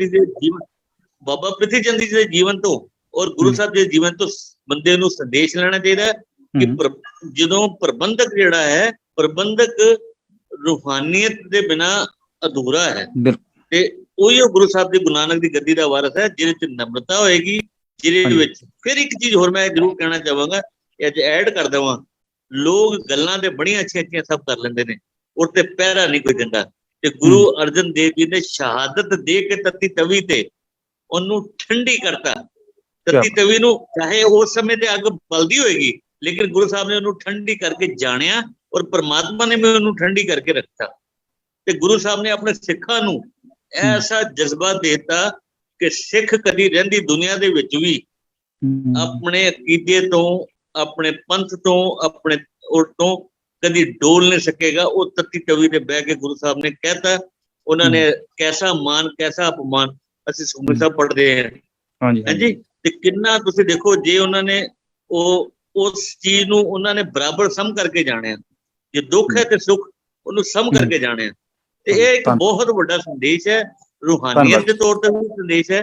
ਹਾਂਜੀ, ਸੌਰੀ। ਵਾਹਿਗੁਰੂ ਜੀ ਕਾ ਖਾਲਸਾ, ਵਾਹਿਗੁਰੂ ਜੀ ਕੀ ਫਤਿਹ। ਬਹੁਤ ਵਧੀਆ ਤਰੀਕੇ ਨਾਲ ਤੁਸੀਂ ਆਪਣੇ ਵਿਚਾਰ ਸਰਦਾਰ ਰਜਿੰਦਰ ਸਿੰਘ ਜੀ ਰੱਖੇ। ਤੇ ਮੈਂ ਸਰਦਾਰ ਜਸਵੀਰ ਸਿੰਘ ਜੀ ਭਾਟੀਆ ਸਾਹਿਬ ਕਾਫੀ ਦੇਰ ਤੋਂ ਵੇਟ ਵੀ ਕਰ ਰਹੇ ਆ, ਤੇ ਆਪਾਂ ਉਹਨਾਂ ਦੇ ਕੋਲ ਜਾਂਦੇ ਆ ਤੇ ਉਹਨਾਂ ਦੇ ਵਿਚਾਰ ਲੈਣੇ ਆ ਥੋੜੇ ਘਟਨਾਵਾਂ ਤੇ ਜ਼ਿਕਰ, ਤੇ ਉਸ ਤੋਂ ਬਾਅਦ ਵਿੱਚ ਕਿਸ ਤਰੀਕੇ ਦੇ ਨਾਲ ਛੇਵੇਂ ਪਾਤਸ਼ਾਹ ਦੇ ਪਾਸ ਗੱਦੀ ਪਹੁੰਚਦੀ ਹੈ ਇਸੇ ਘਟਨਾਵਾਂ ਦੇ ਦੌਰਾਨ। ਇਹਦੇ ਬਾਰੇ ਜਿਹੜੇ ਹੈਗੇ ਆਪਣੇ ਵਿਚਾਰ ਜਿਹੜੇ ਸਾਡੇ ਸਾਹਮਣੇ ਸਰਦਾਰ ਜਸਵੀਰ ਸਿੰਘ ਜੀ ਭਾਟੀਆ ਸਾਹਿਬ ਰੱਖਣਗੇ। ਘਟਨਾਵਾਂ ਤੇ ਨਾਲ ਕਿਸ ਤਰ੍ਹਾਂ ਛੇਵੇਂ ਪਾਤਸ਼ਾਹ ਤੋਂ ਗੱਦੀ ਜਿਹੜੀ ਉਸੇ ਘਟਨਾਵਾਂ ਦੇ ਦੌਰਾਨ ਜਿਸ ਤਰ੍ਹਾਂ ਜਾਂਦੀ ਹੈਗੀ ਹੈ, ਤੇ ਉਹਦੇ ਬਾਰੇ ਵੀ ਆਪਣੇ ਵਿਚਾਰ ਜਿਹੜੇ ਹੈਗੇ ਆ ਸਰਦਾਰ ਜਸਵੀਰ ਸਿੰਘ ਜੀ ਭਾਟੀਆ ਸਾਹਿਬ ਆਪਣੇ ਰੱਖਣਗੇ। ਵਾਹਿਗੁਰੂ ਕਾ ਖਾਲਸਾ, ਵਾਹਿਗੁਰੂ ਜੀ ਕੀ ਫਤਿਹ। ਰਸਤੇ ਜੋ ਵੀ ਜੋ ਪਿਛੋਕੜ ਹੈ, ਜੋ ਵੀ ਜੁਆਇਨ ਕਰ ਰਹੇ ਹਨ, ਸਭ ਨੂੰ ਸਤਿਕਾਰ ਨਾਲ ਸਤਿ ਸ੍ਰੀ ਅਕਾਲ। ਤੇ ਬਹੁਤ ਸਾਰਾ ਜੋ ਗਿਆਨ ਮਿਲ ਰਿਹਾ ਹੈ ਬਾਕੀ ਦੂਸਰੇ ਪ੍ਰਵਕਤਾ ਕੋਲੋਂ, ਦੂਸਰੇ ਸਪੀਕਰਸ ਕੋਲੋਂ, ਬਹੁਤ ਬਹੁਤ ਧੰਨਵਾਦੀ ਹਾਂ। ਗੁਰੂ ਸਾਹਿਬ ਦਾ ਜੀਵਨ ਜਿਹੜਾ ਹੈ ਉਹ ਇੱਕ ਬੜਾ ਹੀ ਮਿਸਾਲ ਦਾ ਜੀਵਨ ਸੀ। ਔਰ ਸਾਨੂੰ ਸਿਰਫ ਸ਼ਹੀਦੀ ਤੇ ਹੀ ਫੋਕਸ ਨਹੀਂ ਕਰਨਾ, ਫੋਕਸ ਕਰਨਾ ਜੋ ਉਹਨਾਂ ਨੇ ਸਾਰੀ ਜ਼ਿੰਦਗੀ ਕੰਮ ਕੀਤੇ ਹਨ, ਜੋ ਘਟਨਾਵਾਂ ਹੋਈਆਂ ਹਨ ਉਹਨਾਂ ਦੇ ਜੀਵਨ ਦੇ ਅੰਦਰ, ਉਹਨਾਂ ਉੱਪਰ ਸਾਰੀ ਝਾਤੀ ਮਾਰਨੀ ਹੈ। ਤਾਂ ਹੀ ਸਾਨੂੰ ਉਹਨਾਂ ਦੇ ਜੀਵਨ ਤੋਂ ਫਾਇਦਾ ਮਿਲੇਗਾ, ਤਾਂ ਹੀ ਉਹਨਾਂ ਤੋਂ ਅਸੀਂ ਲੈਸਨ ਲਰਨ ਕਰ ਸਕਾਂਗੇ। ਛੋਟੀ ਉਮਰ ਤੋਂ ਹੀ ਉਹਨਾਂ ਦੇ ਅੰਦਰ ਬੜੀ ਇੱਕ ਲਗਨ ਸੀ। ਔਰ ਗੁਰੂ ਸਾਹਿਬ ਜਦੋਂ ਤੀਜੀ ਪਾਤਸ਼ਾਹੀ ਦੇ ਵਿੱਚ ਉਹਨਾਂ ਦੇ ਗ੍ਰੈਂਡਸਨ ਪੋਤੇ ਸਨ, ਤੇ ਤੋ ਉਹਨਾਂ ਕੋਲ ਜਾ ਕੇ ਬੈਠਾ ਕਰਦੇ ਸਨ ਔਰ ਇਹ ਕਹਿੰਦੇ ਸਨ ਕਿ ਇਹੀ ਅੱਗੋਂ ਸ਼ਬਦ ਬੋਲਿਆ, ਬੋਹਿਤਾ ਧਰਮ ਕਾ ਬੋਹਿਤਾ, ਮੈਨੂੰ ਯਾਦ ਨਹੀਂ,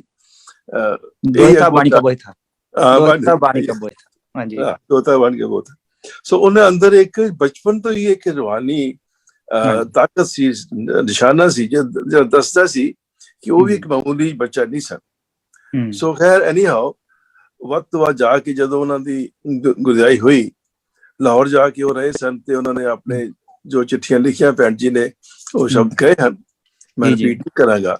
ਲੇਕਿਨ ਮੈਂ ਓਵਰਆਲ ਦੇਖਦਾ ਕਿ ਗੁਰੂ ਸਾਹਿਬਾਂ ਦੀ ਜੋ ਵਿਸ਼ਾਲਤਾ ਔਰ ਦੂਰਦਰਸ਼ਿਤਾ ਸੀ ਜਿਹੜੀ, ਮੈਂ ਕਹਿਣਾ ਕਿ ਪੰਜਵੀਂ ਪਾਤਸ਼ਾਹੀ ਇੱਕ ਸਿੱਖ ਧਰਮ ਦੇ ਫਾਊਂਡਰ ਕਿਆ ਇੱਕ ਆਰਕੀਟੈਕਟ ਸੀ। ਆਰਕੀਟੈਕਟ ਹੁੰਦਾ ਨਾ ਜਿਹੜਾ, ਉਹ ਇੱਕ ਵਿਜ਼ੂਅਲਾਈਜ਼ ਕਰਦਾ ਹੈ ਇੱਕ ਨਈ ਵੱਡੀ ਬਿਲਡਿੰਗ ਨੂੰ, ਬੜੇ ਵੱਡੇ ਸਟਰਕਚਰ ਨੂੰ। ਦੇਖੋ ਅਗਰ ਸਾਡਾ ਗ੍ਰੰਥ ਨਾ ਹੁੰਦਾ, ਮੰਨ ਲਓ ਦੂਸਰੇ ਸਾਹਿਬ ਗੁਰੂ ਸਾਹਿਬ ਇੱਕ ਪੋਥੀ ਬਣਾ ਕੇ ਛੱਡ ਗਏ, ਦੂਜੇ ਛੱਡ ਗਏ, ਤੀਜੇ ਨੇ ਆਪਣੇ ਕਈ ਉਹਨਾਂ ਨੇ ਇਕੱਠਿਆ ਕਰਨ ਚ ਬਾਣੀ ਉਹਨਾਂ ਨੂੰ ਮੁਸ਼ਕਿਲ ਆਈ ਸੀ। ਤੇ ਅਗਰ ਕਿਸੇ ਧਰਮ ਦਾ ਕੋਈ ਗ੍ਰੰਥ ਹੀ ਨਾ ਹੋਵੇ ਤਾਂ ਧਰਮ ਕਿਵੇਂ ਚੱਲ ਸਕਦਾ? ਉਹਦਾ ਕੋਈ ਬੇਸਿਕ ਕੋਈ ਨਹੀਂ ਹੁੰਦਾ, ਫਾਊਂਡੇਸ਼ਨ ਹੀ ਕੋਈ ਨਹੀਂ ਹੁੰਦੀ, ਨੀਂਹ ਵੀ ਕੋਈ ਨਹੀਂ ਹੁੰਦੀ। ਉਸ ਤੋਂ ਬਾਅਦ ਜੋ ਸ੍ਰੀ ਹਰਿਮੰਦਰ ਸਾਹਿਬ ਦੀ ਜੋ ਸਰਜਨਾ ਹੈ, ਉਹ ਵੀ ਇੱਕ ਬੜੀ ਹੀ ਇੰਪੋਰਟੈਂਟ ਚੀਜ਼ ਹੈ। ਜਿਸ ਧਰਮ ਦਾ ਕੋਈ, ਜਿਹਨੂੰ ਕਹਿੰਦੇ ਸ਼ਰਾਈਨ ਨਾ ਹੋਵੇ, ਇੰਗਲਿਸ਼ ਕਹਿੰਦੇ ਸ਼ਬਦ, ਜਾਂ ਕੋਈ ਧੁਰਾ ਨਾ ਹੋਵੇ, ਉਹ ਫਿਰ ਧਰਮ ਜਿਹੜਾ ਹੈ ਇਹ ਤਾਂ ਫਾਊਂਡੇਸ਼ਨ ਨਹੀਂ ਬਣਦੀ। ਇਸ ਵਾਸਤੇ ਗੁਰੂ ਸਾਹਿਬ ਤੇ ਇੱਕ ਆਰਕੀਟੈਕਟ ਸੀ, ਉਹਨਾਂ ਨੇ ਬੜਾ ਦੂਰ ਦਾ ਸੋਚਿਆ ਹੋਇਆ ਸੀਗਾ, ਇੱਕ ਵੱਖਰਾ ਗ੍ਰੰਥ ਬਣਾਉਣਾ ਹੈ, ਇੱਕ ਵੱਖਰਾ ਸ਼ਰਾਈਨ ਬਣਾਉਣਾ ਹੈਗਾ ਔਰ ਸੰਗਤਾਂ ਵਧਾਉਣੀਆਂ। ਉਹਨਾਂ ਨੇ ਆਪਣੇ ਜੀਵਨ ਦੇ ਅੰਦਰ ਜਗ੍ਹਾ ਜਗ੍ਹਾ ਜਾ ਕੇ ਪ੍ਰਚਾਰ ਕਰਨ ਦੀ ਕੋਸ਼ਿਸ਼ ਕੀਤੀ, ਨਵੇਂ ਮਸੰਦ ਕੀਤੇ ਔਰ ਜੋ ਪੁਰਾਣੇ ਮਸੰਦ ਹੈ ਉਹਨਾਂ ਹਦਾਇਤਾਂ ਦਿੱਤੀਆਂ ਕਿ ਤੁਸੀਂ ਕਿਵੇਂ ਪ੍ਰਚਾਰ ਕਰਨਾ ਹੈ ਸਮਝਣਾ। ਤੇ ਉਸ ਦੇ ਨਾਲ ਦੇਖੋ ਜੋ ਬੇਸਿਕ ਸਿਧਾਂਤ ਸੀ, ਉੱਚ ਨੀਚ ਦਾ ਉਹਨਾਂ ਨੇ ਖਤਮ ਕਿੰਨਾ ਸੀ। ਪਾਣੀ ਦੀ ਕਿੱਲਤ ਹੁੰਦੀ ਸੀ ਤਾਂ ਬੌਲੀਆਂ ਬਣਾਈਆਂ ਤਾਂ ਕਿ ਸਭ ਲੋਕ, ਭਾਵੇਂ ਉੱਚਾ ਹੈ ਕੋਈ ਨੀਚਾ ਹੈ, ਉਹ ਸਾਰੇ ਲੋਕ ਜੋ ਹੈ ਉਹ ਪਾਣੀ ਦੀ ਵਰਤੋਂ ਕਰ ਸਕਣ। ਤਰਨਤਾਰਨ ਦਾ ਸ਼ਹਿਰ ਵਸਾਇਆ ਤਾਂ ਕਿ ਜੋ ਸਿੱਖੀ ਦਾ ਪੌਦਾ ਹੈ ਇਹ ਇੱਕੋ ਥਾਂ ਤੇ ਨਾ ਰਵੇ, ਵੱਧਦਾ ਰਵੇ ਚਾਰੇ ਪਾਸੇ। ਸੋ ਉਸ ਇੱਕ ਧਰਮ ਨੂੰ ਵਧਾਉਣ ਵਾਸਤੇ ਵੀ ਉਹਨਾਂ ਨੇ ਬੜੀ ਕੋਸ਼ਿਸ਼ ਕੀਤੀ ਹੈ। ਔਰ ਉਹ ਜਦੋਂ ਅਕਬਰ ਦੇ ਜ਼ਮਾਨੇ ਵਿੱਚ ਵੀ, ਹਾਲਾਂਕਿ ਗੁਰੂ ਸਨ, ਉਹਨਾਂ ਨੇ ਅਕਬਰ ਨਾਲ ਮਿਲ ਕੇ ਵੀ ਜੋ ਉਹਨਾਂ ਤੇ ਲੈਂਡ ਰੈਵਨਿਊ ਹੁੰਦਾ ਸੀ, ਜੋ ਟੈਕਸ ਲਗਾਇਆ ਜਾਂਦਾ ਸੀ, ਉਹ ਵੀ ਮਾਫ ਕਰ ਦਿੱਤਾ ਸੀ। ਸੋ ਇਹ ਗੱਲ ਵੀ ਉਹਨਾਂ ਦੇ ਜੀਵਨ 'ਚ ਹੈ ਕਿ ਉਹਨਾਂ ਨੂੰ ਪਤਾ ਸੀ ਕਿ ਲੋਕਾਂ ਦੀ ਫਾਈਨੈਂਸ਼ੀਅਲ ਕੰਡੀਸ਼ਨ ਜਿਹੜੀ ਹੈ, ਲੋਕਾਂ ਦੀ ਜੋ ਮਾਲੀ ਹਾਲਤ ਹੈ ਉਹ ਵੀ ਠੀਕ ਹੋਵੇ, ਕਿਉਂਕਿ ਟੈਕਸਿਸ ਦੇ ਥੱਲੇ ਲੋਕ ਦਬੇ ਹੋਏ ਸਨ। ਸੋ ਇਹ ਸਾਰੀਆਂ ਗੱਲਾਂ ਦੱਸਦੀਆਂ ਹਨ ਕਿ ਉਹ ਬਹੁਤ ਹੀ ਵੱਡੇ ਇੱਕ ਆਰਗੇਨਾਈਜ਼ਰ ਸਨ, ਬੜੀ ਵੱਡੀ ਉਹਨਾਂ ਦੀ ਵਿਚਾਰਧਾਰਾ ਸੀ, ਜਿਹੜੇ ਚਾਰੇ ਪਾਸੇ ਕਿਵੇਂ ਇਸ ਨੂੰ ਫੈਲਾਇਆ ਜਾਵੇ। ਤੇ ਲੇਕਿਨ ਇਹ ਗੱਲਾਂ ਸਭ ਦੇਖ ਕੇ ਜਿਹੜੇ ਦੂਸਰੇ ਲੋਕ ਸਨ ਉਹਨਾਂ ਦੇ ਅੰਦਰ ਜੈਲਸੀ ਪੈਦਾ ਹੋ ਰਹੀ ਸੀ, ਤੇ ਖਾਸ ਕਰਕੇ ਜਦੋਂ ਜਹਾਂਗੀਰ ਬਣਿਆ, ਉਹ ਚੂੰਕਿ ਬੜਾ ਇੱਕ ਕਨਫਿਊਜ਼ ਆਦਮੀ ਸੀਗਾ ਧਰਮ ਦੇ ਮਾਮਲੇ ਚ। ਅਕਬਰ ਬੜਾ ਬ੍ਰੌਡ ਮਾਈਂਡਡ ਸੀ, ਖੁੱਲ੍ਹੇ ਦੇ ਖਿਆਲਾਂ ਦਾ ਸੀਗਾ, ਲੇਕਿਨ ਜਹਾਂਗੀਰ ਨਹੀਂ ਸੀ। ਇਹ ਬਹੁਤ ਸਾਰੇ ਮੁੱਲੇ ਉਹਦੇ ਅੱਗੇ ਪਿੱਛੇ ਸਾਰੇ ਉਸਨੂੰ ਮਦਦ ਚੁੱਕਦੇ ਰਹਿੰਦੇ ਸੀ, ਜੇ ਇਸਲਾਮ ਹੈ ਉਹ ਪਿਓਰ ਇਸਲਾਮ ਹੋਣਾ ਚਾਹੀਦਾ ਹੈ। तो इस वास्ते बहुत सारी झूठियां खबरां बादशाह ਦੇ ਕੰਨ 'ਚ ਪਾਉਂਦੇ ਰਹੇ ਵੀ ਇਹ ਜਿਹੜਾ ਗ੍ਰੰਥ ਲਿਖ ਰਹੇ ਹਨ ਇਹਦੇ ਬਹੁਤ ਸਾਰੀ ਗੱਲਾਂ ਲਿਖੀਆਂ ਜਿਹੜੇ ਸਾਡੇ ਧਰਮ ਦੇ ਖਿਲਾਫ ਹਨ। ਇਹੋ ਜਿਹੀ ਗੱਲਾਂ ਕਰਕੇ ਉਹਦੇ ਮਨ ਨੂੰ ਖਰਾਬ ਕੀਤਾ। ਔਰ ਉਹਨੇ ਤੁਜ਼ਕੇ ਜਹਾਂਗੀਰੀ ਜਿਹੜੀ ਆਪਣੀ ਉਹਦੀ ਹਿਸਟਰੀ ਹੈ ਜਹਾਂਗੀਰ ਦੀ, ਉਹਦੇ ਵਿੱਚ ਉਸਨੇ ਖੁਦ ਮੈਂਸ਼ਨ ਕੀਤਾ ਹੈ ਕਿ ਇੱਕ ਹਿੰਦੂ ਹੈ ਦਾ ਨਾਮ ਅਰਜਨ ਹੈਗਾ, ਗੋਇੰਦਵਾਲ ਰਹਿੰਦਾ ਉਹ, ਤੇ ਉਹ ਆਪਣੇ ਆਪ ਨੂੰ ਗੁਰੂ ਸਮਝਦਾ ਹੈ ਤੇ ਬਹੁਤ ਬੜਾ ਉੱਚਾ ਦਾ ਤਰੀਕਾ ਹੈਗਾ। ਔਰ ਉਹਦੇ ਕਰਕੇ ਬਹੁਤ ਸਾਰੇ ਬੇਵਕੂਫ ਹਿੰਦੂ ਔਰ ਬਹੁਤ ਸਾਰੇ ਬੇਵਕੂਫ ਮੁਸਲਮਾਨ ਵੀ ਮਗਰ ਲੱਗ ਪਿਆ। ਹਾਂਜੀ। ਔਰ ਚੂੰਕਿ ਉਹ ਜੋ ਗੱਲਾਂ ਜਿਹੋ ਜਿਹੀ ਕਰਦਾ ਹੈ, ਲੋਕ ਉਹਦੀ ਗੱਲਾਂ 'ਚ ਲਪੇਟ ਕੇ ਆ ਜਾਂਦੇ ਹਨ ਔਰ ਆਪਣਾ ਧਰਮ ਭੁੱਲ ਗਏ ਹਨ। ਇਸ ਵਾਸਤੇ ਮੈਂ ਇਹਦੀ ਦੁਕਾਨ ਬੰਦ ਕਰ ਦੇਣੀ। ਸੋ ਇਸ ਵਾਸਤੇ ਮੌਕਾ ਢੂੰਡਦਾ ਸੀ ਕਿ ਜਦੋਂ ਐਸਾ ਕੋਈ ਮੌਕਾ ਹੋਵੇ ਤੇ ਮੈਂ ਇਹਨਾਂ ਨੂੰ ਸਜ਼ਾ ਦੇਵਾਂ। ਤੇ ਇਸ ਵਾਸਤੇ ਉਸਨੇ ਕਿਸੇ ਵਜ੍ਹਾ ਕਰਕੇ 2 ਲੱਖ ਦਾ ਫਾਈਨ ਲਗਾਇਆ। ਅੱਗੇ ਭੈਣ ਜੀ ਨੇ ਕਿਹਾ, ਵੀਰ ਜੀ ਨੇ ਕਿਹਾ ਹੈ, ਮੈਂ ਲੇਕਿਨ ਉਹਨਾਂ ਦੀ ਨਿਡਰਤਾ ਦੇਖੋ, ਉਹਨਾਂ ਦੀ ਵੀਰਤਾ ਦੇਖੋ।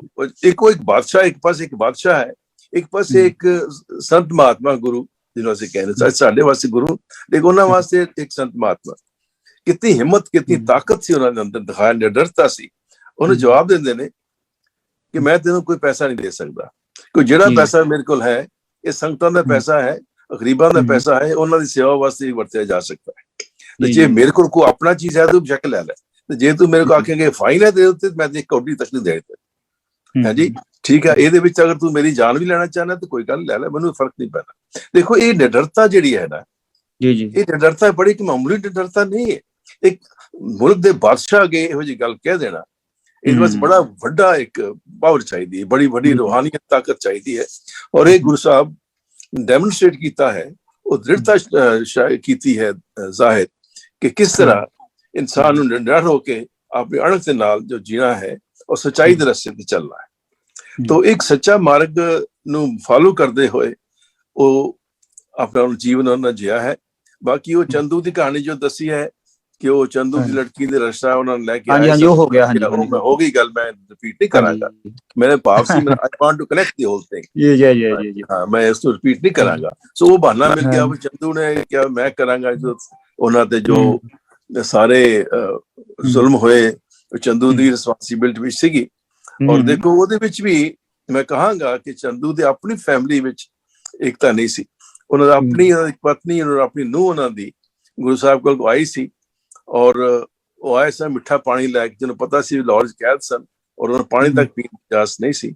ਉਹ ਮਿੱਠਾ ਪਾਣੀ ਲੈ ਕੇ ਆਏ ਸਨ ਤੇ ਉਹਨਾਂ ਕਿ ਗੁਰੂ ਜੀ ਤੁਸੀਂ ਇਹ ਲੈ ਲਓ, ਪੀ ਲਓ, ਤੁਹਾਡੀ ਬੜੀ ਪਿਆਸ। ਉਹਨਾਂ ਕਿਹਾ ਮੈਂ ਚੰਦੂ ਦੇ ਘਰ ਦਾ ਕੋਈ ਪਾਣੀ ਨਹੀਂ ਪੀ ਸਕਦਾ ਕਿਉਂਕਿ ਇਹ ਮੇਰਾ ਪ੍ਰਣ ਹੈ। ਪਰ ਉਹਨਾਂ ਨੇ ਮਾਤਾ ਜੀ ਨੇ ਕਿਹਾ ਸੀ ਕਿ ਸਾਨੂੰ ਫਿਰ ਗੁਰੂ ਜੀ ਅਸੀਂ ਤੁਹਾਡੇ ਕੋਲ ਆਏ ਹਾਂ, ਸਾਨੂੰ ਕੀ ਦਿਓਗੇ ਤੁਸੀਂ ਸੁਣਿਆ ਸੀ ਬਹੁਤ ਹੀ ਵੱਡੇ ਉਦਾਰ ਹੋ।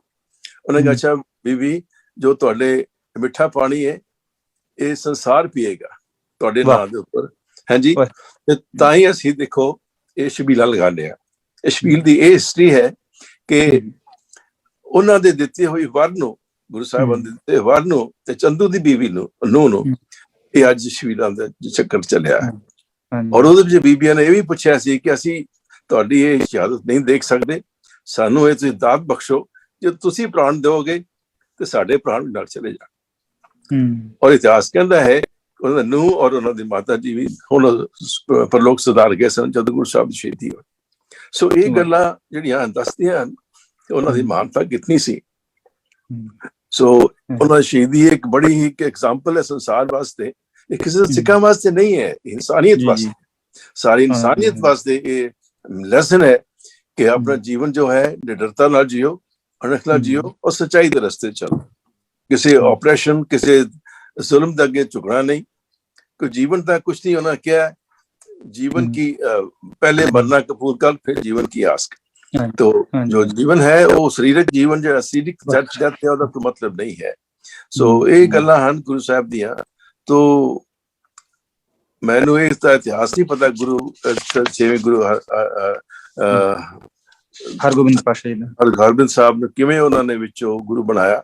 ਗਿਆਨੀ ਸੁੱਚਾ ਸਿੰਘ ਜੀ ਨੂੰ ਮੈਂ ਕਹੂੰਗਾ ਵੀ ਉਹ ਕੰਟੀਨਿਊ ਕਰਨਗੇ ਅੱਗੇ ਜੀ ਹਾਂ। ਮੈਂ ਤੇ ਆਪਣੇ ਨਾਲੇ ਅਸੀਂ ਆਈ ਥਿੰਕ ਆਪਾਂ ਦਾ ਟਾਈਮ ਸਾਰਿਆਂ ਦਾ ਇੰਡੀਆ ਵਾਲੇ ਤਾਂ ਤਕਰੀਬਨ ਆਈ ਥਿੰਕ ਅਸੀਂ ਫ੍ਰੀ ਕਰ ਦਿੱਤੇ ਹੈਗੇ ਆ, ਤੇ ਪਰ ਫਿਰ ਵੀ ਅਸੀਂ ਜਿਹੜਾ ਹੈਗਾ ਸਾਰਿਆਂ ਦਾ ਧੰਨਵਾਦ ਕਰਦੇ ਹਾਂ। ਤੇ ਗਿਆਨੀ ਸੁੱਚਾ ਸਿੰਘ ਜੀ ਅੰਤ ਦੇ ਵਿੱਚ ਘਟਨਾਵਾਂ, ਕਿਉਂਕਿ ਗੱਲ ਇਸ ਤਰ੍ਹਾਂ ਹੈ ਵੀ ਜਦੋਂ ਕੋਈ ਇਤਿਹਾਸਿਕ ਹਸਤੀ ਜਾਂ ਦੇਖ ਲਓ ਸੰਸਾਰ ਦੇ ਵਿੱਚ ਚੋਰ ਬਲਾਤਕਾਰੀ ਕਿੰਨੇ ਕੁਛ ਹੋਏ, ਉਹਨਾਂ ਨੂੰ ਏਦਾਂ ਦੀਆਂ ਸਜ਼ਾਵਾਂ ਨਹੀਂ ਮਿਲੀਆਂ ਜਿਹੜੀਆਂ ਇੱਕ ਧਾਰਮਿਕ ਸ਼ਖਸੀਅਤਾਂ ਦੇ ਤੁਸੀਂ ਆਪਾਂ ਸਾਰੇ ਜਣੇ ਨੋਟ ਕਰੀਏ ਜਿਨ ਸੱਚ ਦੀ ਆਵਾਜ਼ ਬੁਲੰਦ ਕੀਤੀ ਉਹਦੇ ਵਾਸਤੇ ਸਜ਼ਾਵਾਂ ਵੀ ਉਤਨੀਆਂ ਵੱਡੀਆਂ ਹੋਈਆਂ। ਜੀਸਸ ਕ੍ਰਿਸਟ ਦੀ ਗੱਲ ਕਰ ਲਈਏ, ਸੁਕਰਾਤ ਦੀ ਗੱਲ ਕਰ ਲਈਏ, ਜਾਂ ਜਿੰਨੇ ਵੀ ਕਿਸੇ ਵੀ ਫੀਲਡ ਦੇ ਵਿੱਚ ਇਤਿਹਾਸਿਕ ਜਾਂ ਧਾਰਮਿਕ ਹਸਤੀਆਂ ਕਿਤੇ ਵੀ ਹੋਈਆਂ ਜਿਨ੍ਹਾਂ ਨੇ ਸੰਸਾਰ ਨੂੰ ਸੱਚ ਦਾ ਉਪਦੇਸ਼ ਦਿੱਤਾ ਜਿਹੜਾ ਹੈਗਾ ਆ, ਉਹਨਾਂ ਨੂੰ ਯਾਤਨਾਵਾਂ ਕਿਤਨੀਆਂ ਵੱਡੀਆਂ। ਹੁਣ ਗੁਰੂ ਅਰਜਨ ਦੇਵ ਜੀ ਮਹਾਰਾਜ ਦੀ ਸ਼ਹੀਦੀ ਦੇ ਦੌਰਾਨ ਜਿਹੜੇ ਤਸੀਹੇ ਉਹ ਜ਼ੁਬਾਨ ਤੋਂ ਬਿਆਨ ਕਰਨੇ ਔਖੇ ਆ, ਜਿਹੜੇ ਉਹਨਾਂ ਨੂੰ ਜਿਹੜੇ ਤਸੀਹੇ ਜਿਹੜੇ ਦਿੱਤੇ ਗਏ, ਤੇ ਉਹਦੇ ਨਾਲ ਨਾਲ ਸਾਹਿਬ ਸ੍ਰੀ ਗੁਰੂ ਹਰਗੋਬਿੰਦ ਪਾਤਸ਼ਾਹ ਤੱਕ ਜਿਹੜੀ ਗੁਰਤਾ ਗੱਦੀ ਪਹੁੰਚਦੀ ਆ।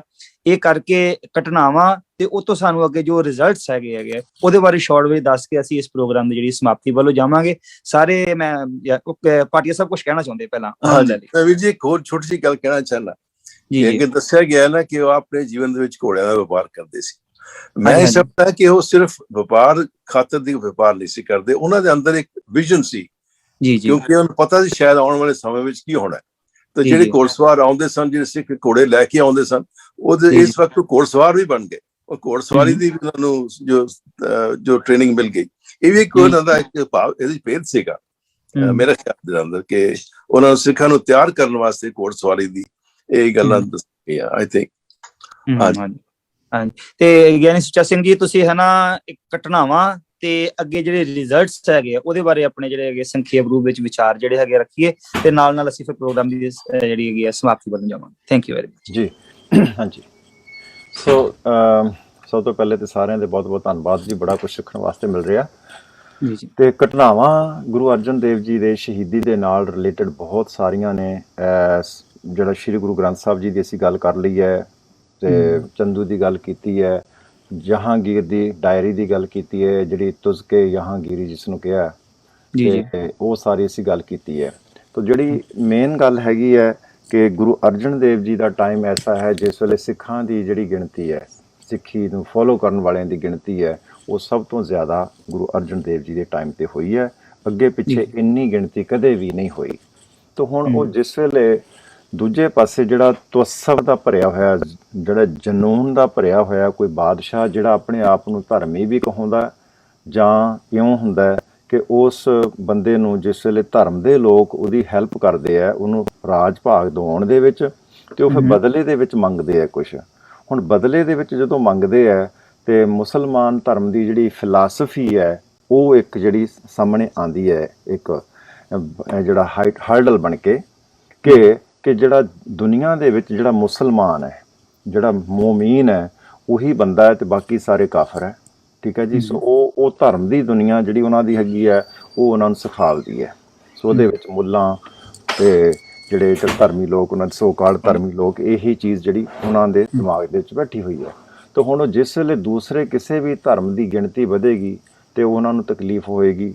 ਸੋ ਉਹ ਇਉਂ ਸਮਝਦੇ ਆ ਕਿ ਹੁਣ ਕਾਫਰਾਂ ਦੀ ਗਿਣਤੀ ਵੱਧ ਰਹੀ ਇਸ ਧਰਤੀ ਦੇ ਉੱਪਰ, ਤਾਂ ਉਹ ਉਸ ਚੀਜ਼ ਨੂੰ ਕੰਟਰੋਲ ਕਰਨ ਦੇ ਵਾਸਤੇ ਉਹ ਕੀ ਕਰਦੇ ਕਿ ਉਹ ਰਾਜ ਦਰਬਾਰ ਦੇ ਵਿੱਚ ਉਹਨਾਂ ਦਾ ਬੋਲਬਾਲਾ ਹੁੰਦਾ ਹੈ। ਰਾਜ ਦਰਬਾਰ ਦੇ ਵਿੱਚ ਲੋਕਾਂ ਨੂੰ ਗੰਢ ਤੁਪ ਕਰਕੇ ਉਹਨਾਂ ਦੇ ਨਾਲ ਜੁੜੇ ਰਹਿੰਦੇ ਆ, ਔਰ ਜਦੋਂ ਉਹਨਾਂ ਨੂੰ ਮੌਕਾ ਮਿਲਦਾ ਉਹ ਆਪਣੇ ਮਕਸਦ ਦੇ ਵਿੱਚ ਕਾਮਯਾਬ ਹੋਣ ਦੇ ਵਾਸਤੇ ਉਹ ਰਾਜ ਦਰਬਾਰ ਦੀ ਜਿਹੜੀ ਤਾਕਤ ਹੈ ਵਰਤਦੇ ਆ। ਇਸੇ ਤਰ੍ਹਾਂ ਹੀ ਗੁਰੂ ਅਰਜਨ ਦੇਵ ਜੀ ਦੇ ਨਾਲ ਹੋਇਆ ਕਿ ਗੁਰੂ ਅਰਜਨ ਦੇਵ ਜੀ ਦੇ ਟਾਈਮ ਦੇ ਉੱਪਰ ਸਿੱਖਾਂ ਦੀ ਗਿਣਤੀ ਬਹੁਤ ਵੱਧਦੀ ਇੰਨੀ ਜ਼ਿਆਦਾ ਹੋ ਗਈ ਕਿ ਪਹਿਲਾਂ ਇੰਨੀ ਹੈ ਹੀ ਨਹੀਂ ਸੀ ਕਦੇ ਵੀ। ਹੁਣ ਇਹ ਚੀਜ਼ ਜਿਹੜੀ ਹੈ ਆਪਣੇ ਮੋਹਸਿਨ ਫਾਨੀ, ਉਹਨੇ 1615 ਤੋਂ ਲੈ ਕੇ 1670 ਤੱਕ ਉਹ ਜਿਹੜਾ ਇੰਡੀਆ ਦੇ ਵਿੱਚ ਰਿਹਾ, ਔਰ ਉਸ ਟਾਈਮ ਦੇ ਵਿੱਚ ਉਹਨੇ ਇਹ ਜਿਹੜੀ ਗੱਲ ਦੱਸੀ ਹੈ, ਲਿਖੀ ਹੈ ਕਿਤਾਬ ਦੇ ਵਿੱਚ, ਕਿ ਸਿੱਖਾਂ ਦੀ ਗਿਣਤੀ ਅਰਜਨ ਦੇਵ ਜੀ ਦੇ ਟਾਈਮ ਦੇ ਉੱਤੇ ਸਭ ਤੋਂ ਜ਼ਿਆਦਾ ਸੀ। ਤੇ ਉਹ ਜਿਹੜੀ ਚੀਜ਼ ਹੈ, ਦੇਖੋ ਮੋਹਸਿਨ ਫਾਨੀ ਆਪ ਮੁਸਲਮਾਨ ਹੈ, ਉਹ ਲਿਖ ਰਿਹਾ ਕਿ ਤਵਸਵੀ ਸਰਕਾਰ ਜਿਹੜੀ ਹੈ ਉਸ ਤੋਂ ਇਹ ਗਿਣਤੀ ਵੱਧਦੀ ਗਿਣਤੀ ਸਿੱਖਾਂ ਦੀ ਬਰਦਾਸ਼ਤ ਨਹੀਂ ਹੁੰਦੀ ਸੀ। ਔਰ ਇਸੇ ਦੂਜੇ ਪਾਸੇ ਪ੍ਰਿਥੀ ਚੰਦ ਦਾ ਬੇਸ਼ੱਕ ਨਾਂ ਆ ਗਿਆ, ਪਰ ਮੈਂ ਫਿਰ ਲੈ ਰਿਹਾ ਵਿੱਚ ਕਿ ਪ੍ਰਿਥੀ ਚੰਦ ਜਿਹੜਾ ਉਹ ਆਪਣੇ ਥਾਂ ਤੇ ਦੁਖੀ ਹੈ। ਉਹਦੇ ਅੰਦਰ ਇੱਕ ਦੁੱਖ ਤੇ ਹੈਗਾ ਹੀ ਆ ਕਿ ਗੱਦੀ ਦਾ ਉਹ ਚਾਹਵਾਨ ਸੀ, ਇੱਛੁਕ ਸੀ, ਨਹੀਂ ਮਿਲਦੀ, ਇੱਕ ਇਹ ਚੀਜ਼ ਹੈ। ਦੂਜੇ ਪਾਸੇ ਜਿਸ ਵੇਲੇ ਗੁਰੂ ਅਰਜਨ ਦੇਵ ਜੀ ਦੀ ਜਿਹੜੀ ਚੜ੍ਹਾਈ ਹੈ, ਜਿਹੜੇ ਸਿੱਖਾਂ ਦੀ ਗਿਣਤੀ ਵੱਧਦੀ ਹੈ, ਇੱਕ ਜਿਹੜਾ ਹੜ੍ਹ ਵਾਂਗ ਸਿੱਖ ਜਿਹੜੇ ਗੁਰੂ ਮਹਾਰਾਜ ਦੇ ਵੱਲ ਖਿੱਚੇ ਆ ਰਹੇ ਹੈ, ਤੇ ਇਹੋ ਹੀ ਗਿਣਤੀ ਜਿਹੜੀ ਹੈ ਮੁਸਲਮਾਨ ਨੂੰ ਦੁਖੀ ਕਰਦੀ, ਇਹੋ ਹੀ ਗਿਣਤੀ ਪ੍ਰਿਥੀ ਚੰਦ ਨੂੰ ਵੀ ਦੁਖੀ ਕਰਦੀ ਹੈ। ਫਿਰ ਹੁਣ ਉਹਦੇ ਕੋਲ ਫਿਰ ਕੀ, ਜਿਹੜਾ ਜਿੰਨੇ ਵੀ ਉਹ ਹੱਥ ਕੰਡੇ ਵਰਤ ਸਕਦਾ ਉਹ ਯੂਜ਼ ਕਰਦਾ। ਫਿਰ ਉਹ ਮਸੰਦਾਂ ਦੇ ਕੋਲ ਜਾਂਦਾ, ਗੁਰੂ ਦੋਖੀਆਂ ਦੇ ਕੋਲ ਜਾਂਦਾ, ਜਿਹੜੇ ਗੁਰੂ ਘਰ ਨੂੰ ਥੋੜਾ ਬਹੁਤਾ ਨਾਮ ਪਸੰਦ ਕਰਦੇ ਆ, ਉਹ ਉਹਨਾਂ ਨੂੰ ਜਾ ਕੇ ਹੋਰ ਚੁੱਕਣਾ ਦਿੰਦਾ। ਸਰਕਾਰੀ ਕਰਮਚਾਰੀਆਂ ਦੇ ਨਾਲ ਗੰਢ ਤੁਪ ਕਰਦਾ, ਠੀਕ ਹੈ ਜੀ।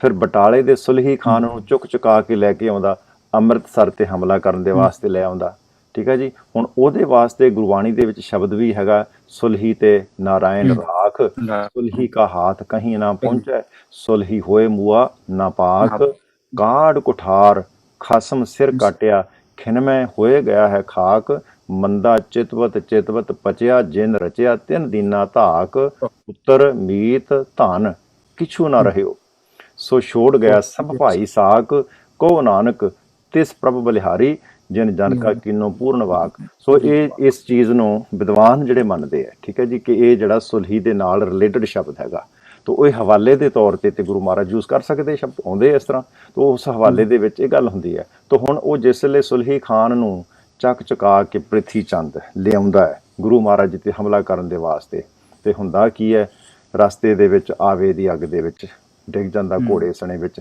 ਜਲ ਕੇ ਮਰ ਜਾਂਦਾ। ਸੋ ਸੁਲਹੀ ਹੋਏ ਮੂਆ ਨਾਪਾਕ, ਮੁਸਲਮਾਨ ਦਾ ਜਲਣਾ ਜਿਹੜਾ ਨਾਪਾਕ ਗਿਣਿਆ ਜਾਂਦਾ। ਤੋ ਇਸ ਤਰ੍ਹਾਂ ਦਾ ਜਿਹੜਾ, ਤੋ ਇਹ ਜਿਹੜੇ ਸਾਰੇ ਇਹਦੀਆਂ ਸਾਰੀਆਂ ਜਿਹੜੀਆਂ ਚੀਜ਼ਾਂ ਹੈ ਗੁਰੂ ਮਹਾਰਾਜ ਜੀ ਦੇ ਅਗੇਂਸਟ ਇੱਕ ਬਹੁਤ ਵੱਡੀ ਤਾਕਤ ਬਣ ਕੇ ਖੜੀਆਂ ਹੋਈ ਜਾ ਰਹੀਆਂ, ਤੇ ਗੁਰੂ ਮਹਾਰਾਜ ਨੂੰ ਜਿਹੜਾ ਸ਼ਹੀਦ ਕਰਨ ਦੇ ਵਿੱਚ ਇਹ ਆਪਣਾ ਯੋਗਦਾਨ ਪਾਉਣੀਆਂ। ਤੋ ਇਸੇ ਤਰ੍ਹਾਂ ਹੀ ਜਿਹੜਾ ਬਾਅਦ ਦੇ ਵਿੱਚ ਜਿਹੜਾ ਬੀਰਬਲ ਦਾ ਖੈਰ ਉਹ ਗਾਹਾਂ ਅਕਬਰ ਦੇ ਟਾਈਮ ਤੇ ਆਉਂਦਾ, ਉੱਧਰ ਜਿਹੜਾ ਅਕਬਰ ਦੇ ਟਾਈਮ ਤੇ ਆ ਚੁੱਕਾ, ਠੀਕ ਹੈ ਜੀ। ਸੋ ਉਹਦੀ ਵੀ ਈਰਖਾ ਜਿਹੜੀ ਹੈ ਸਿੱਖਾਂ ਦੇ ਨਾਲ, ਗੁਰੂ ਘਰ ਦੇ ਨਾਲ ਹੈਗੀ ਹੈ, ਉਹ ਹੈਗੀ 1586 ਦੇ 85-86 ਦੇ ਲਾਗੇ। ਤੇ ਉਸ ਬੰਦੇ ਨੂੰ ਜਿਹੜਾ ਅੰਮ੍ਰਿਤਸਰ ਸ਼ਹਿਰ, ਕਿਉਂਕਿ ਉਹਨੇ ਵੀ ਚੁਕਾਇਆ ਸੀ, ਉਹਨੂੰ ਵੀ ਸ਼ਹਿਰ ਉਜਾੜਨ ਦੇ ਵਾਸਤੇ ਅੰਮ੍ਰਿਤਸਰ ਦੇ ਉੱਤੇ ਚੜਾ ਕੇ ਭੇਜਿਆ ਗਿਆ ਸੀਗਾ। ਲੇਕਿਨ ਫਿਰ ਇੱਕ ਯੂਸਫ ਜ਼ਈ ਹੋਏ ਲੋਕ, ਉਹਨਾਂ ਨੇ ਬਗਾਵਤ ਕੀਤੀ ਹੋਈ ਸੀ, ਉਹਨੂੰ ਦਬਾਉਣ ਦੇ ਵਾਸਤੇ ਉਹਨੂੰ ਉੱਧਰ ਭੇਜ ਦਿੱਤਾ ਕਿ ਨਹੀਂ ਤੂੰ ਪਹਿਲਾਂ ਉੱਧਰ ਜਾ, ਉਸ ਪਾਸੇ ਜਾ, ਠੀਕ ਹੈ ਜੀ। ਤੇ ਉੱਥੇ 1600 ਦੇ ਲਾਗੇ ਅਕਬਰ ਜਿਹੜਾ ਫਿਰ ਪੰਜਾਬ ਆਉਂਦਾ, ਤੇ ਜਿਹੜੇ ਦੁਖੀ ਲੋਕ ਹੈ ਹੁਣ ਇੱਧਰ ਇਕੱਠੇ ਤੋਂ ਹੁੰਦੇ, ਦੁਖੀ ਤੇ ਹੈ ਹੀ, ਗੁਰੂ ਨਾਨਕ ਪਾਤਸ਼ਾਹ ਦੀ ਟਾਈਮ ਤੋਂ ਦੁਖੀ ਲੋਕ ਹੈਗੇ ਆ, ਤੇ ਉਹਨਾਂ ਨੇ ਗੁਰੂ ਗ੍ਰੰਥ ਸਾਹਿਬ ਦੇ ਵਿੱਚ ਇਸਲਾਮ ਦੇ ਵਿਰੋਧ ਵਾਲੀਆਂ ਗੱਲਾਂ, ਉਹਨਾਂ ਦੀ ਸ਼ਿਕਾਇਤ ਕੀਤੀ ਕਿ ਜੀ ਦੇਖੋ ਇਸਲਾਮ ਦੇ ਵਿਰੁੱਧ ਆਹ ਲਿਖਿਆ ਹੋਇਆ, ਇਹ ਲਿਖਿਆ ਹੋਇਆ। ਸੋ ਜਿਸ ਤਰ੍ਹਾਂ ਅਸੀਂ ਅੱਜ ਵੀ ਭੁਲੇਖਾ ਕਈ ਵਾਰੀ ਖਾ ਜਾਂਦੇ ਹਾਂ ਕਿ ਜੈਨੀਆਂ ਦੇ ਵਿਰੁੱਧ ਲਿਖਿਆ ਹੋਇਆ, ਹਿੰਦੂਆਂ ਦੇ ਵਿਰੁੱਧ ਲਿਖਿਆ ਹੋਇਆ, ਪੰਡਤਾਂ ਦੇ ਵਿਰੁੱਧ ਲਿਖਿਆ, ਵਿਰੋਧ ਕਿਸੇ ਦਾ ਨਹੀਂ ਹੈ, ਗੁਰੂ ਮਹਾਰਾਜ ਸਿਰਫ ਉਹਨਾਂ ਨੂੰ ਸੱਚਾ ਮਾਰਗ ਦੱਸਦੇ ਹੈ। ਤਾਂ ਉਹ ਜਿਸ ਵੇਲੇ ਇਸ ਤਰ੍ਹਾਂ ਦੀਆਂ ਗੱਲਾਂ ਅਕਬਰ ਦੀ ਜਿਹੜੀ ਉਹਦੀ ਨੌਲੇਜ ਦੇ ਵਿੱਚ ਆਉਣੀਆਂ, ਤੇ ਉਹ ਫਿਰ ਜਿਹੜੀ ਗੱਲਬਾਤ ਕਰਦਾ ਸੁਣਦਾ, ਓਕੇ ਜੀ, ਤੇ ਸਿੱਖਾਂ ਦੇ ਪਾਸਿਓਂ ਸੁਣਦਾ, ਗੁਰੂ ਮਹਾਰਾਜ ਦੀ ਗੱਲਬਾਤ ਸੁਣਦਾ, ਤੇ ਐਂਡ ਤੇ ਜਿਹੜੀ ਉਹ ਫਿਰ ਉਸ ਬੰਦੇ ਦੇ ਦਿਮਾਗ 'ਚ ਆਉਂਦੀ ਵੀ ਤੇ ਕੁਛ ਵੀ ਮੇਰੇ ਵਿਰੋਧ ਵਿੱਚ ਨਹੀਂ, ਧਰਮ ਦੇ ਵਿਰੋਧ ਤੇ ਕੁਛ ਵੀ ਨਹੀਂ ਜਾਂਦਾ। ਉਹ ਫਿਰ ਕਹਿੰਦੇ ਆ, ਇਤਿਹਾਸ ਦੱਸਦਾ ਕਿ 51 ਮੂਹਰਾਂ ਰੱਖ ਕੇ ਉਹਨੇ ਜਿਹੜਾ ਉੱਥੇ ਜਿਹੜੀ ਭੇਟਾ ਦਿੱਤੀ ਸੀ, ਠੀਕ ਹੈ ਜੀ, ਆਪਣਾ ਜਿਹੜਾ ਆਪਣੀ ਜਿਹੜੀ ਸ਼ਰਧਾ ਜਾਂ ਆਪਣਾ ਪਿਆਰ ਭਾਵਨਾ ਸੀ ਉਹ ਉਹਨੇ ਜ਼ਾਹਰ ਕੀਤਾ ਸੀਗਾ। ਤੇ ਇਸੇ ਤਰ੍ਹਾਂ ਹੁਣ ਫਿਰ ਮੈਂ ਪਿੱਛੇ ਜਾਣਾ ਹੁਣ ਜਹਾਂਗੀਰ ਵੱਲ, ਠੀਕ ਹੈ ਜੀ, 1605 ਤੋਂ 27, ਠੀਕ ਹੈ ਜੀ। ਤਾਂ ਜਹਾਂਗੀਰ ਜਿਹੜਾ ਉਹ ਆਪਣੀ ਨੀਤੀ ਬਦਲਦਾ ਹੈ, ਆਪਣਾ ਜਿਹੜਾ ਸਰਾਜ ਦਾ ਪ੍ਰਬੰਧ ਹੈ ਉਹਨੂੰ ਤਰੀਕਾ ਉਹਦਾ ਬਦਲਦਾ, ਤੇ ਉਹ ਆਪਣੇ ਆਪ ਨੂੰ ਕਿਹਾ ਹੋਇਆ ਉਸ ਵਕਤ ਦੇ ਆਹ ਜਿਹੜੇ ਮੁਸਲਮਾਨ ਜਿਹੜੇ ਮਲਾਣੇ ਤਿਆਰਾ ਵਗੈਰਾ ਲੋਕ ਹੈ ਨਾ, ਇਹਨਾਂ ਦਾ ਚੱਕਿਆ ਚਕਾਇਆ, ਉਹ ਆਪਣੇ ਆਪ ਨੂੰ ਰੱਬ ਦਾ ਨਾਇਬ ਸਮਝਣ ਲੱਗ ਪਿਆ। ਰੱਬ ਦਾ ਨਾਇਬ ਉਹਨੂੰ ਇਹ ਜਿਹੜਾ ਦੇ ਦਿੰਦੇ ਆ। ਹੁਣ ਜਿਸ ਤਰ੍ਹਾਂ ਬਾਦਲ ਨੂੰ ਸਾਡੇ ਲੋਕਾਂ ਨੇ ਫਖਰੇ ਕੌਮ ਦਾ ਦਿੱਤਾ ਨਾ ਦਰਜਾ ਦਿੱਤਾ ਨਾ ਜੀ, ਸਾਡੇ ਅਕਾਲ ਤਖਤੀਆਂ ਨੇ, ਠੀਕ ਹੈ ਜੀ, ਤਾਂ ਉਹਨੂੰ ਰੱਬ ਦਾ ਨਾਇਬ ਮੁਜੱਦਦ ਅਲ ਸਫਾਨੀ ਇਹੋ ਜਿਹੇ ਨਾਂ ਉਹਨੂੰ ਦਿੱਤੇ। ਸ਼ੇਖ ਅਹਿਮਦ ਸਰਹੰਦੀ ਇਹ ਤਵੱਸਵੀ ਮੁਸਲਮਾਨ ਹੈ, ਉਸ ਵਕਤ ਦਾ ਧਰਮੀ ਬੰਦਾ ਸਭ ਤੋਂ ਇਹ ਹੈ ਉਸ ਵੇਲੇ ਗਿਣਿਆ ਜਾਂਦਾ। ਇਹ ਮੁਸਲਮਾਨ ਧਰਮ ਦੇ ਵਿੱਚ ਸ਼ੇਖ ਅਹਿਮਦ ਸਰਹੰਦੀ। ਹੁਣ ਉਹ ਜਿਹੜਾ ਫਿਰ ਉਹ ਗੁਰੂ ਗ੍ਰੰਥ ਸਾਹਿਬ ਜੀ ਦੇ ਵਿੱਚੋਂ ਜਿੰਨੀਆਂ ਵੀ ਗੱਲਾਂ ਜਿਹੜੀਆਂ ਸੁਣਦਾ ਉਹ ਕਹਿੰਦਾ ਕਿ ਨਹੀਂ ਜੀ ਆਹ ਵੀ ਵਿਰੁੱਧ ਹੈ ਧਰਮ ਦੇ, ਆਹ ਵੀ ਵਿਰੁੱਧ ਹੈ, ਆਹ ਵੀ ਵਿਰੁੱਧ ਹੈ। ਹੁਣ ਉਹੋ ਜਿਹੀਆਂ ਗੱਲਾਂ ਤੇ ਤੁਹਾਨੂੰ ਲੱਭ ਹੀ ਪੈਣਗੀਆਂ, ਜੇ ਲੱਭਣੀਆਂ ਪੈਣਗੀਆਂ ਤੇ ਹੈ ਨਾ। ਗੁਰੂ ਮਹਾਰਾਜ ਅਰਜਨ ਦੇਵ ਪਾਤਸ਼ਾਹ ਜੀ ਦਾ ਇੱਕ ਸ਼ਬਦ ਹੈਗਾ ਕਿ ਵਰਤ ਨਾ ਰਹੋ ਨਾ ਮਹਿਰਮ ਦਾਨਾ, ਤਿਸ ਸੇਵੀ ਜੋ ਰੱਖੈ ਨਿਦਾਨਾ, ਏਕ ਗੁਸਾਈ ਅੱਲਾ ਮੇਰਾ, ਹਿੰਦੂ ਤੁਰਕ ਦੋਹਾਂ ਨਵੇਰਾ। ਤਾਂ ਹੁਣ ਕਹਿੰਦੇ ਕਿ ਮੈਂ ਤੇ ਵਰਤ ਆਦਿਕ ਨੂੰ ਵਿੱਚ ਵੀ ਨਹੀਂ ਕਰਦਾ, ਹੁਣ ਤੇ ਵਰਤ ਵਾਲੇ ਵੀ ਸਾਡੇ ਵਿਰੁੱਧ ਹੋ ਜਾਣਗੇ। ਸੋ ਜਦੋਂ ਇਹ ਜਿਹੜੀ ਹੈ ਪੂਜਾ ਕਰੋ ਨਾ ਨਿਵਾਜ਼ ਗੁਜ਼ਾਰੋ, ਏਕ ਨਿਰੰਕਾਰ ਲੈ ਹਿਰਦੈ ਨਮਸਕਾਰੋਂ। ਹੁਣ ਇੱਥੋਂ ਬੰਦੇ ਜਿਹਨੇ ਕਿਸੇ ਬੰਦੇ ਨੂੰ ਚੁੱਕਣਾ ਦੇਣੀ ਹੈ ਉਹ ਕਹਿ ਦਿੰਦਾ ਕਿ ਦੇਖੋ ਜੀ ਇਹ ਗੁਰੂ ਗ੍ਰੰਥ ਸਾਹਿਬ ਦੇ ਵਿੱਚ ਤੇ ਨਿਵਾਜ਼ ਵੀ ਪੜ੍ਹਨ ਦੇ ਵਿਰੁੱਧ ਲਿਖਿਆ ਹੋਇਆ, ਠੀਕ ਹੈ ਜੀ। ਤਾਂ ਹੁਣ ਦੂਜੇ ਪਾਸੇ ਜੇ ਫਰੀਦ ਜੀ ਦੀ ਬਾਣੀ ਪੜ੍ਹ ਲਓ ਤੇ ਉਹ ਕਹਿੰਦੇ ਉੱਠ ਫਰੀਦਾ ਉਜੂ ਸਾਜ ਸੁਬਹ ਨਿਵਾਜ਼ ਗੁਜ਼ਾਰ। ਤਾਂ ਇਸ ਤਰ੍ਹਾਂ ਦਾ ਜਿਹੜਾ ਵਿਰੋਧ ਹੈ ਕੋਈ ਨਹੀਂ ਸੀ, ਲੇਕਿਨ ਤੁਸਵੀ ਲੋਕ ਜਿਹੜੇ ਉਸ ਚੀਜ਼ ਨੂੰ ਰੰਗਣ ਦੇ ਦਿੰਦੇ ਆ ਕਿ ਇਹ ਗੁਰੂ ਗ੍ਰੰਥ ਸਾਹਿਬ ਜੀ ਦਾ ਵਿਰੋਧ ਹੈ। ਤਾਂ ਇਸ ਤਰ੍ਹਾਂ ਦੀਆਂ ਘਟਨਾਵਾਂ ਜੁੜਦੀਆਂ ਐਂਡ ਤੇ ਆ ਕੇ ਇਹ ਹੋ ਜਾਂਦਾ ਕਿ ਨਹੀਂ ਇਸ ਜਿਹੜੀ ਕੂੜ ਦੀ ਜਿਹਨੂੰ ਬਲਕਿ ਜਿਹੜਾ ਕਹਿ ਰਿਹਾ ਜਿਹੜਾ ਤੁਸ ਕੇ ਜਹਾਂਗੀਰੀ ਜਿਹੜੀ ਹੈ ਨਾ ਜੀ, ਉਹ ਹੈਗੀ ਹੈ ਉਹਦੇ ਵਿੱਚ ਲਿਖਿਆ ਹੋਇਆ ਤਕਰੀਬਨ 1606 ਦੀ ਉਹਦੀ ਜਿਹੜੀ ਇਹ ਲਿਖੀ ਹੋਈ ਹੈਗੀ ਹੈ। ਤਾਂ ਉਹਦੇ ਵਿੱਚ ਉਹ ਲਿਖਦਾ ਕਿ ਕਾਫਰ ਹਿੰਦੂ, ਠੀਕ ਹੈ ਜੀ, ਉਹ ਹਿੰਦੂਆਂ ਨੂੰ ਤਾਂ ਕਾਫਰ ਕਹਿੰਦਾ ਹੀ ਹੈ, ਸਾਰਿਆਂ ਨੂੰ ਕਾਫਰ ਕਹਿੰਦਾ ਜਿਹੜੇ ਮੁਸਲਮਾਨ ਤੋਂ ਇਲਾਵਾ ਹੈਗੇ ਆ। ਤਾਂ ਉਹ ਕਹਿੰਦੇ ਕਿ ਕਾਫਰ ਜਿਹੜੇ ਬਹੁਤ ਸਾਰੇ ਕਾਫਰ ਹਿੰਦੂ ਤੇ ਨਾਲ ਲਿਖਦਾ ਭੋਲੇ ਭਾਲੇ ਮੁਸਲਮਾਨ, ਠੀਕ ਹੈ ਜੀ, ਜਾਣੀ ਕਿ ਇਨੋਸੈਂਟ ਮੁਸਲਮਾਨ। ਇਹ ਕਹਿੰਦਾ ਇਹ ਧੜ ਕਹਿੰਦਾ ਕਿ ਗੁਰੂ ਅਰਜਨ ਦੇਵ ਜੀ ਦੇ ਕੋਲ ਜਾ ਰਹੇ ਆ, ਆਪਣਾ ਧਰਮ ਛੱਡ ਰਹੇ ਆ, ਇਸ ਵਾਸਤੇ ਕਹਿੰਦੇ ਕੂੜ ਦੀ ਦੁਕਾਨ ਨੂੰ ਮੈਂ ਬੰਦ ਕਰਨ ਦਾ ਫੈਸਲਾ ਕਰ ਲਿਆ ਸੀ ਪਹਿਲਾਂ ਹੀ। ਤਾਂ ਉਹ ਜਿਸ ਵੇਲੇ ਉਹਨੂੰ ਮੌਕਾ ਮਿਲਦਾ ਹੈ ਤੇ ਉਸ ਵੇਲੇ ਫਿਰ ਉਹ ਕੂੜ ਦੀ ਸੋ ਕਾਲ ਜਿਹਨੂੰ ਉਹ ਸਮਝਦਾ ਹੈ, ਉਹਨੂੰ ਗੁਰੂ ਨਾਨਕ ਦੀ ਦੁਕਾਨ ਨੂੰ ਮੈਂ ਕਹਾਂਗਾ ਕਿ ਉਹਨੂੰ ਬੰਦ ਕਰਨ ਦੇ ਵਾਸਤੇ ਉਹਦੇ ਕੋਲ ਕੋਈ ਤਰੀਕਾ ਨਹੀਂ, ਇਹੋ ਹੀ ਰਹਿ ਜਾਂਦਾ ਕਿ ਗੁਰੂ ਅਰਜਨ ਦੇਵ ਸੱਚੇ ਪਾਤਸ਼ਾਹ ਜੀ ਨੂੰ ਜਿਹੜਾ ਸ਼ਹੀਦ ਕਰ ਦਿੱਤਾ ਜਾਂਦਾ ਹੈ। ਹਾਂਜੀ, ਤੁਹਾਡੀ ਆਵਾਜ਼ ਨਹੀਂ ਆ ਰਹੀ। ਧੰਨਵਾਦ ਗਿਆਨੀ ਸੁੱਚਾ ਸਿੰਘ ਜੀ, ਤੁਸੀਂ ਬਹੁਤ ਵਧੀਆ ਤਰੀਕੇ ਨਾਲ ਜਿਹੜੇ ਹੈਗੇ ਆ ਇਹਦੇ ਪ੍ਰਥਾਏ ਵਿਚਾਰ ਰੱਖੇ ਹੈਗੇ। ਤੇ ਆਈ ਥਿੰਕ ਇਹ ਤੋਂ ਇਹ ਗੱਲ ਸਪਸ਼ਟ ਹੋ ਜਾਂਦੀ ਹੈਗੀ ਹੈ ਵੀ ਇੰਨੇ ਕਾਰਨ ਜਿਹੜੇ ਜੁੜਨਾ, ਉਹਦੇ ਪਿੱਛੇ ਇੱਕ ਕਾਰਨ ਜਿਹੜਾ ਨਾ ਸਭ ਤੋਂ ਵੱਡਾ ਇੱਕ ਜੈਲਸ ਜਿਹੜਾ ਹੈਗਾ ਧਰਮਾਂ ਦੇ ਪ੍ਰਤੀ ਜਿਹੜੀ ਹੈਗੀ ਆ, ਜਿਹੜੇ ਧਾਰਮਿਕ ਤੌਰ ਤੇ ਆਪਣੇ ਆਪ ਨੂੰ ਰੈਬਰ ਮੰਨਦੇ ਜਿਹੜੇ ਸੀਗੇ, ਆਪਣੇ ਆਪ ਨੂੰ ਸੋ ਕਾਲਡ ਰੈਬਰ ਮੰਨਦੇ ਸੀਗੇ, ਉਹਨਾਂ ਦਾ ਜਿਹੜਾ ਹੈਗਾ ਪ੍ਰੈਜੈਂਟੇਸ਼ਨ, ਉਹਨਾਂ ਦਾ ਦਿਮਾਗ ਜਿਹੜਾ ਸੀਗਾ ਉਹ ਕੁਛ ਹੋਰ ਤਰੀਕੇ ਦਾ ਸੀ। ਤੇ ਉਹਨਾਂ ਨੇ ਦੁਨੀਆ ਨੂੰ ਜਾਂ ਜਿਹੜੇ ਕੌਮ ਦੇ ਉਸ ਵੇਲੇ ਦੇ ਜਿਹੜੀ ਹਕੂਮਤ ਸੀ ਸਮੇਂ ਦੀ, ਉਹਨੂੰ ਮਿਸਗਾਈਡ ਕਰਨ ਦੇ ਵਿੱਚ ਇਹ ਚੀਜ਼ ਨੂੰ ਜਿਹੜੀ ਹੈਗੀ ਆ ਇੱਕ ਭੂਮਿਕਾ ਨਿਭਾਈ। ਤੇ ਮਹਾਰਾਜ ਦੀ ਸ਼ਹੀਦੀ ਹੁੰਦੀ ਹੈ ਤੇ ਗੁਰੂ ਹਰਗੋਬਿੰਦ ਪਾਤਸ਼ਾਹ ਨੂੰ ਗੁਰਤਾ ਗੱਦੀ ਇਸ ਦੇ ਦੌਰਾਨ ਵੀ ਜਿਹੜੀ ਹੈਗੀ ਆ, ਇਸ ਦੌਰਾਨ ਹੀ ਜਿਹੜੀ ਹੈਗੀ ਆ ਉਹ ਮਹਾਰਾਜ ਜਿਹੜਾ ਹੈਗਾ ਜਾਣ ਤੋਂ ਸ਼ਹੀਦੀ ਤੋਂ ਪਹਿਲਾਂ ਜਿਹੜਾ ਹੈਗਾ ਨੋਮੀਨੇਟ ਜਿਸ ਤਰ੍ਹਾਂ ਕਰਦੇ ਆ, ਜਿਸ ਤਰ੍ਹਾਂ ਇਤਿਹਾਸ ਦੇ ਵਿੱਚ ਜ਼ਿਕਰ ਆਉਂਦਾ ਹੈਗਾ। ਤੇ ਇਹ ਚੀਜ਼ਾਂ ਸਾਰੀਆਂ ਘਟਨਾਵਾਂ ਵਾਪਰਦੀਆਂ ਹੈਗੀਆਂ। ਤੇ ਮੈਂ ਯਾਨੀ ਕਿ ਸਰਦਾਰ ਕੁਲਵਿੰਦਰ ਸਿੰਘ ਜੀ ਖਾਲਸਾ ਸਾਹਿਬ, ਉਹਨਾਂ ਨੂੰ ਕਹੂੰਗਾ ਵੀ ਉਹ ਹਨਾ ਆਪਣੇ ਆਖਰੀ ਵਿਚਾਰ ਜਿਹੜੇ ਹਨ, ਆਪਾਂ ਹੁਣ ਇੱਕ ਮਿੰਟ ਸਾਰੇ ਜਾਣਿਆਂ ਨੇ ਜਿਹੜਾ ਹੈਗਾ ਆ ਆਪਣੇ ਵਿਚਾਰ ਜਿਹੜੇ ਰੱਖਣੇ ਆ। ਮੈਂ ਕੁਲਵਿੰਦਰ ਸਿੰਘ ਜੀ ਤੋਂ ਸ਼ੁਰੂਆਤ ਕਰਦਾ। ਹਾਂਜੀ, ਗੁਰੂ ਸਾਹਿਬ ਦੀ ਦੇਖੋ, ਮੈਂ ਅੱਜ ਹੀ ਬੱਚਿਆਂ ਨਾਲ ਵਿਚਾਰ ਕਰ ਰਿਹਾ ਸੀ, ਦਰਸ਼ਨ ਕਰਨਾ ਗਿਆ ਦਰਬਾਰ ਸਾਹਿਬ ਤੇ ਬੱਚਿਆਂ ਦਾ ਮੈਨੂੰ ਫੋਨ ਆਇਆ, ਬੱਚੇ ਮੇਰੇ ਬਾਹਰ ਲੱਗੇ, ਮੈਂ ਗੱਲ ਕਰ ਰਿਹਾ ਸਾਂ, ਮੈਂ ਕਿਹਾ ਬੱਚਿਓ ਮੈਨੂੰ ਪੰਚਮ ਪਾਤਸ਼ਾਹ ਦੀ ਸੁਖਮਨੀ ਸਾਹਿਬ ਦੀ ਪੰਕਤੀ ਯਾਦ ਆਈ। ਉਹ ਪੰਕਤੀ ਹੈਗੀ ਹੈ ਕਿ ਦੇਖੋ ਆਮ ਧਰਮਾਂ ਵਿੱਚ ਅਸੀਂ ਅਸਿਊਮ ਕਰ ਲੈਂਦੇ ਆ ਕਿ ਖੜੇ ਸਭ ਕੁਛ ਨੂੰ ਛੱਡਣਾ ਹੀ ਭਗਤੀ ਹੈ, ਪਰ ਗੁਰੂ ਅਰਜਨ ਸਾਹਿਬ ਮਹਾਰਾਜ ਦੇਖੋ ਕਿਸ ਤਰ੍ਹਾਂ ਕਰਦੇ ਨੇ। ਸ਼ਲੋਕ ਕਾਮ ਕ੍ਰੋਧ ਔਰ ਲੋਭ ਮੋਹ ਬਿਨਸ ਜਾਏ ਅਹਮੇਰ, ਨਾਨਕ ਪ੍ਰਭ ਸਰਨਾਗਤੀ ਕਰ ਪ੍ਰਸਾਦ ਹੋਤੇ। ਜੀ ਜੀ, ਅੱਗੋਂ ਅਸ਼ਟਪਦੀ ਸ਼ੁਰੂ ਹੁੰਦੀ ਹੈ। ਅਸ਼ਟਪਦੀ ਮੈਂ ਬੱਚਿਆਂ ਨਾਲ ਸ਼ੇਅਰ ਕਰ ਰਿਹਾ ਸੀ, ਮੈਂ ਕਿਹਾ ਬੱਚਾ ਦੇਖੋ ਗੁਰੂ ਸਾਹਿਬ ਕੀ ਕਹਿੰਦੇ ਨੇ ਵੀ ਜੈ ਪ੍ਰਸਾਦ ਛੱਤੀ ਅੰਮ੍ਰਿਤ ਖਾਏ, ਤੂੰ ਅਲੱਗ-ਅਲੱਗ ਤਰ੍ਹਾਂ ਦੇ ਸਵਾਦ ਤੋਂ ਸਵਾਦ ਖਾਣੇ ਵੀ ਖਾਣਾ, ਤੂੰ ਗੁਰਸਿੱਖੀ ਤੋਂ ਪਰੇ ਨੂੰ ਆ, ਇੱਕੋ ਕੰਮ ਕਰ ਲੈ, ਤਿਸ ਠਾਕੁਰ ਕੋ ਰੱਖ ਮਨ ਮਾਹੇ, ਗੁਰੂ ਨੂੰ ਯਾਦ ਕਰਕੇ ਉਹਦਾ ਧੰਨਵਾਦ ਕਰ ਤੇ ਤੇਰੇ ਸਭ ਤਰ੍ਹਾਂ ਦੇ ਪਦਾਰਥ ਖਾਦੇ। ਨੈਕਸਟ ਪੰਕਤੀ ਹੈ ਜੈ ਪ੍ਰਸਾਦ ਛੱਤੀ ਅੰਮ੍ਰਿਤ ਖਾਏ ਤਿਸ ਠਾਕੁਰ ਕੋ। आई थिंक वो डिस्कनेक्ट हो गया। आप सारे ने विचार ले लीए। नहीं गल बन नहीं रही। आई थिंक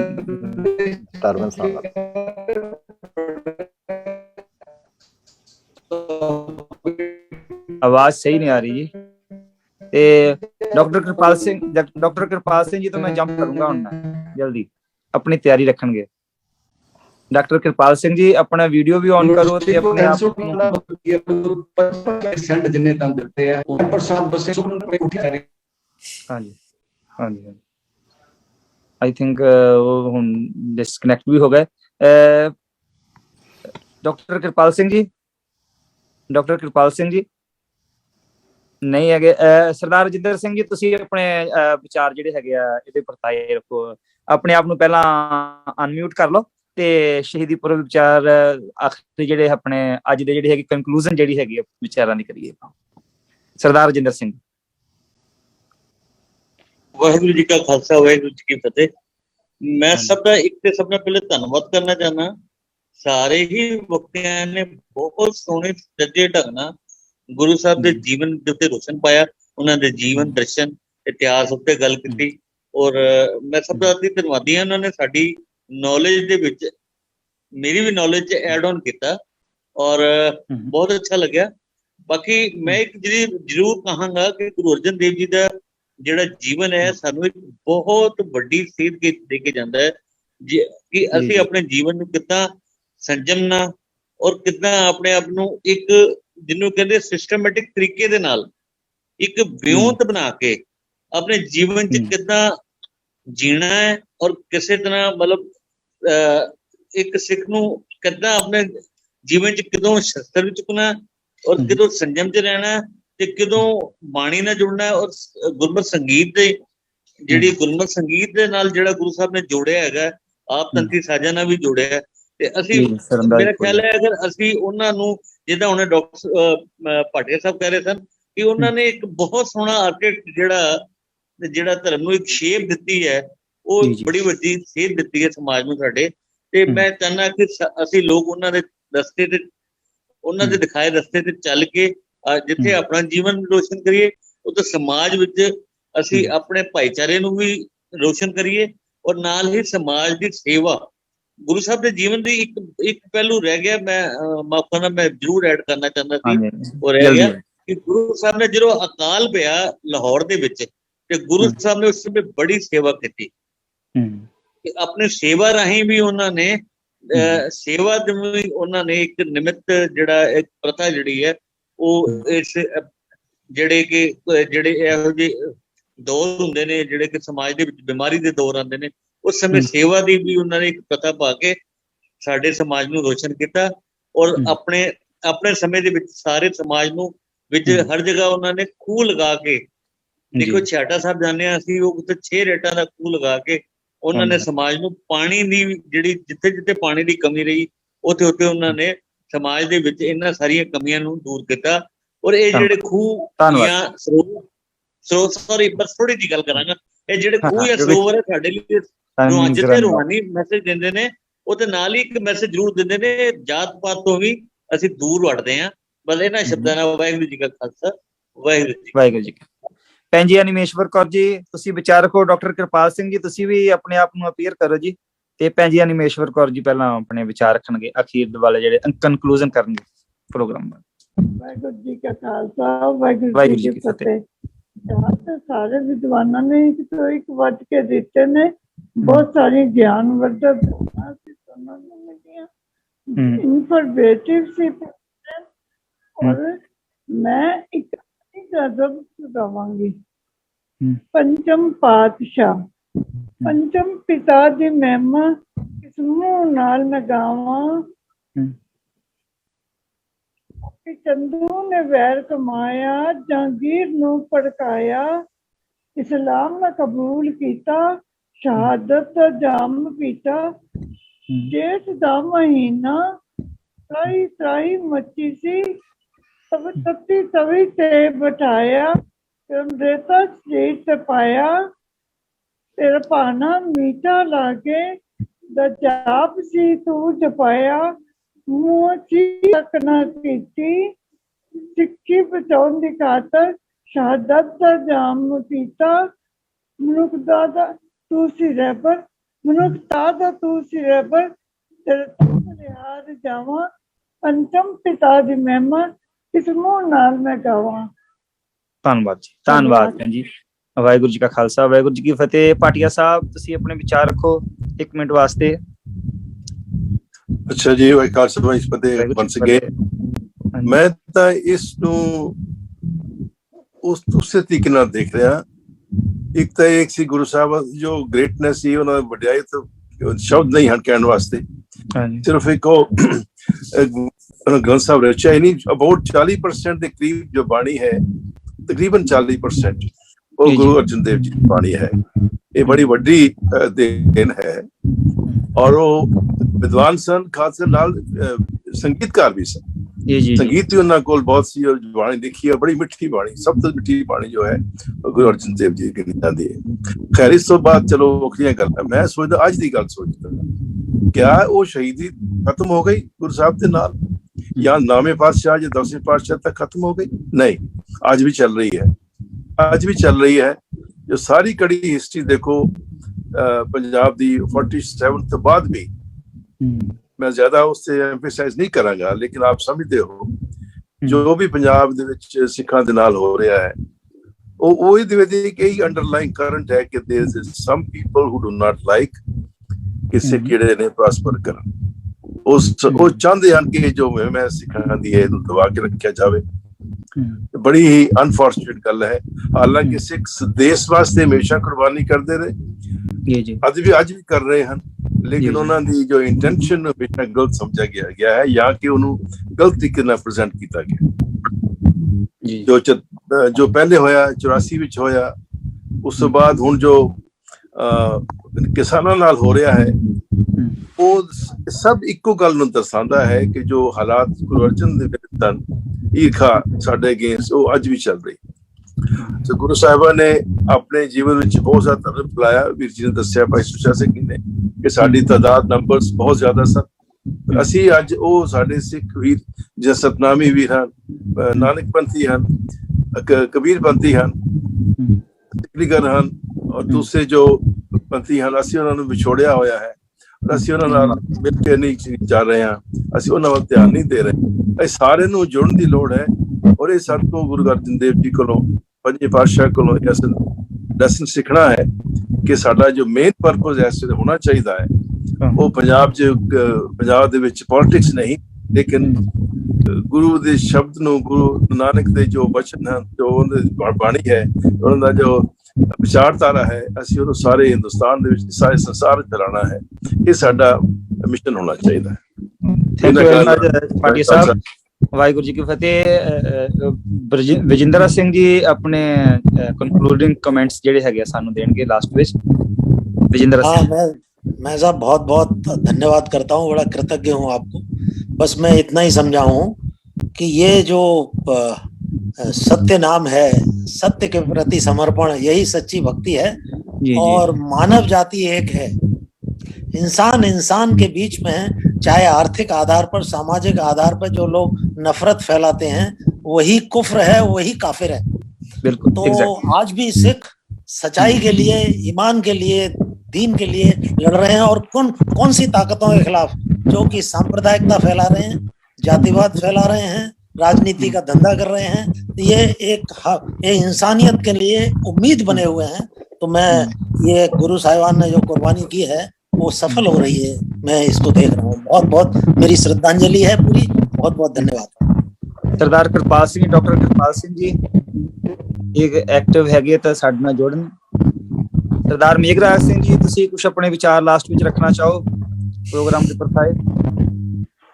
मेरे ख्याल नाल दोनों हाजिर नहीं हैगे ते आई थिंक ਅਸੀਂ ਹੁਣ ਪ੍ਰੋਗਰਾਮ ਦੇ ਐਂਡ ਵੱਲ ਨੂੰ ਹੈ ਤੇ ਗੁਰੂ ਮਹਾਰਾਜ ਕਿਰਪਾ ਕਰਨ ਅਸੀਂ ਬਹੁਤ ਵਧੀਆ ਤਰੀਕੇ ਦੇ ਨਾਲ ਸਾਰੇ ਸਾਡੇ ਇਨਵਾਈਟੀਜ਼ ਜਿੰਨੇ ਵੀ ਆਪਾਂ ਸ਼ਾਮਿਲ ਹੋਏ ਆ ਆਪਣੇ ਆਪਣੇ ਵਿਚਾਰ ਰੱਖੇ ਇਤਿਹਾਸਕ ਪੱਖ ਤੋਂ। ਜੇ ਕਿਸੇ ਨੇ ਆਪਣਾ ਕੋਈ ਲਾਸਟ ਕਮੈਂਟ ਕਰਨਾ ਹੈਗਾ ਤੇ ਉਹ ਕਰ ਸਕਦੇ ਹੈਗੇ, ਨਹੀਂ ਤਾਂ ਅਸੀਂ ਪ੍ਰੋਗਰਾਮ ਦੀ ਸਮਾਪਤੀ ਵੱਲ ਨੂੰ ਹੈਗੇ ਆ। ਗੁਰੂ ਮਹਾਰਾਜ ਸਾਡੇ ਸਾਰਿਆਂ ਤੇ ਕਿਰਪਾ ਕਰੇ, ਅਸੀਂ ਹੋਰ ਜਾਣੀਏ ਇਸ ਇਤਿਹਾਸ ਨੂੰ ਤੇ ਹੋਰ ਵਧੀਆ ਤਰੀਕੇ ਦੇ ਨਾਲ। ਮਹਾਰਾਜ ਆਪ ਸਾਨੂੰ ਸ਼ਕਤੀ, ਉਦਮ, ਬਲ, ਉਪਰਾਲਾ ਬਖਸ਼ਿਸ਼ ਕਰਨ, ਜਿਹਦੇ ਨਾਲ ਅਸੀਂ ਵਧੀਆ ਤਰੀਕੇ ਨਾਲ ਜਿਹੜਾ ਹੈਗਾ ਇਤਿਹਾਸਕ ਵਿਚਾਰਾਂ ਤੇ ਜੋ ਗੁਰੂ ਮਹਾਰਾਜ ਨੇ ਸਾਨੂੰ ਜੋ ਸਾਡੇ ਵਾਸਤੇ ਯੋਗਦਾਨ ਪਾਇਆ ਉਹਦੇ ਬਾਰੇ ਅਸੀਂ ਵੱਧ ਤੋਂ ਵੱਧ ਡਿਸਕਸ ਜਿਹੜੀ ਹੈਗੀ ਉਹ ਕਰ ਸਕੀਏ। ਗਿਆਨੀ ਸੁੱਚਾ ਸਿੰਘ ਜੀ ਕੁਝ ਕਹਿਣਾ ਚਾਹੁੰਦੇ ਆ ਜੀ ਤੁਸੀਂ?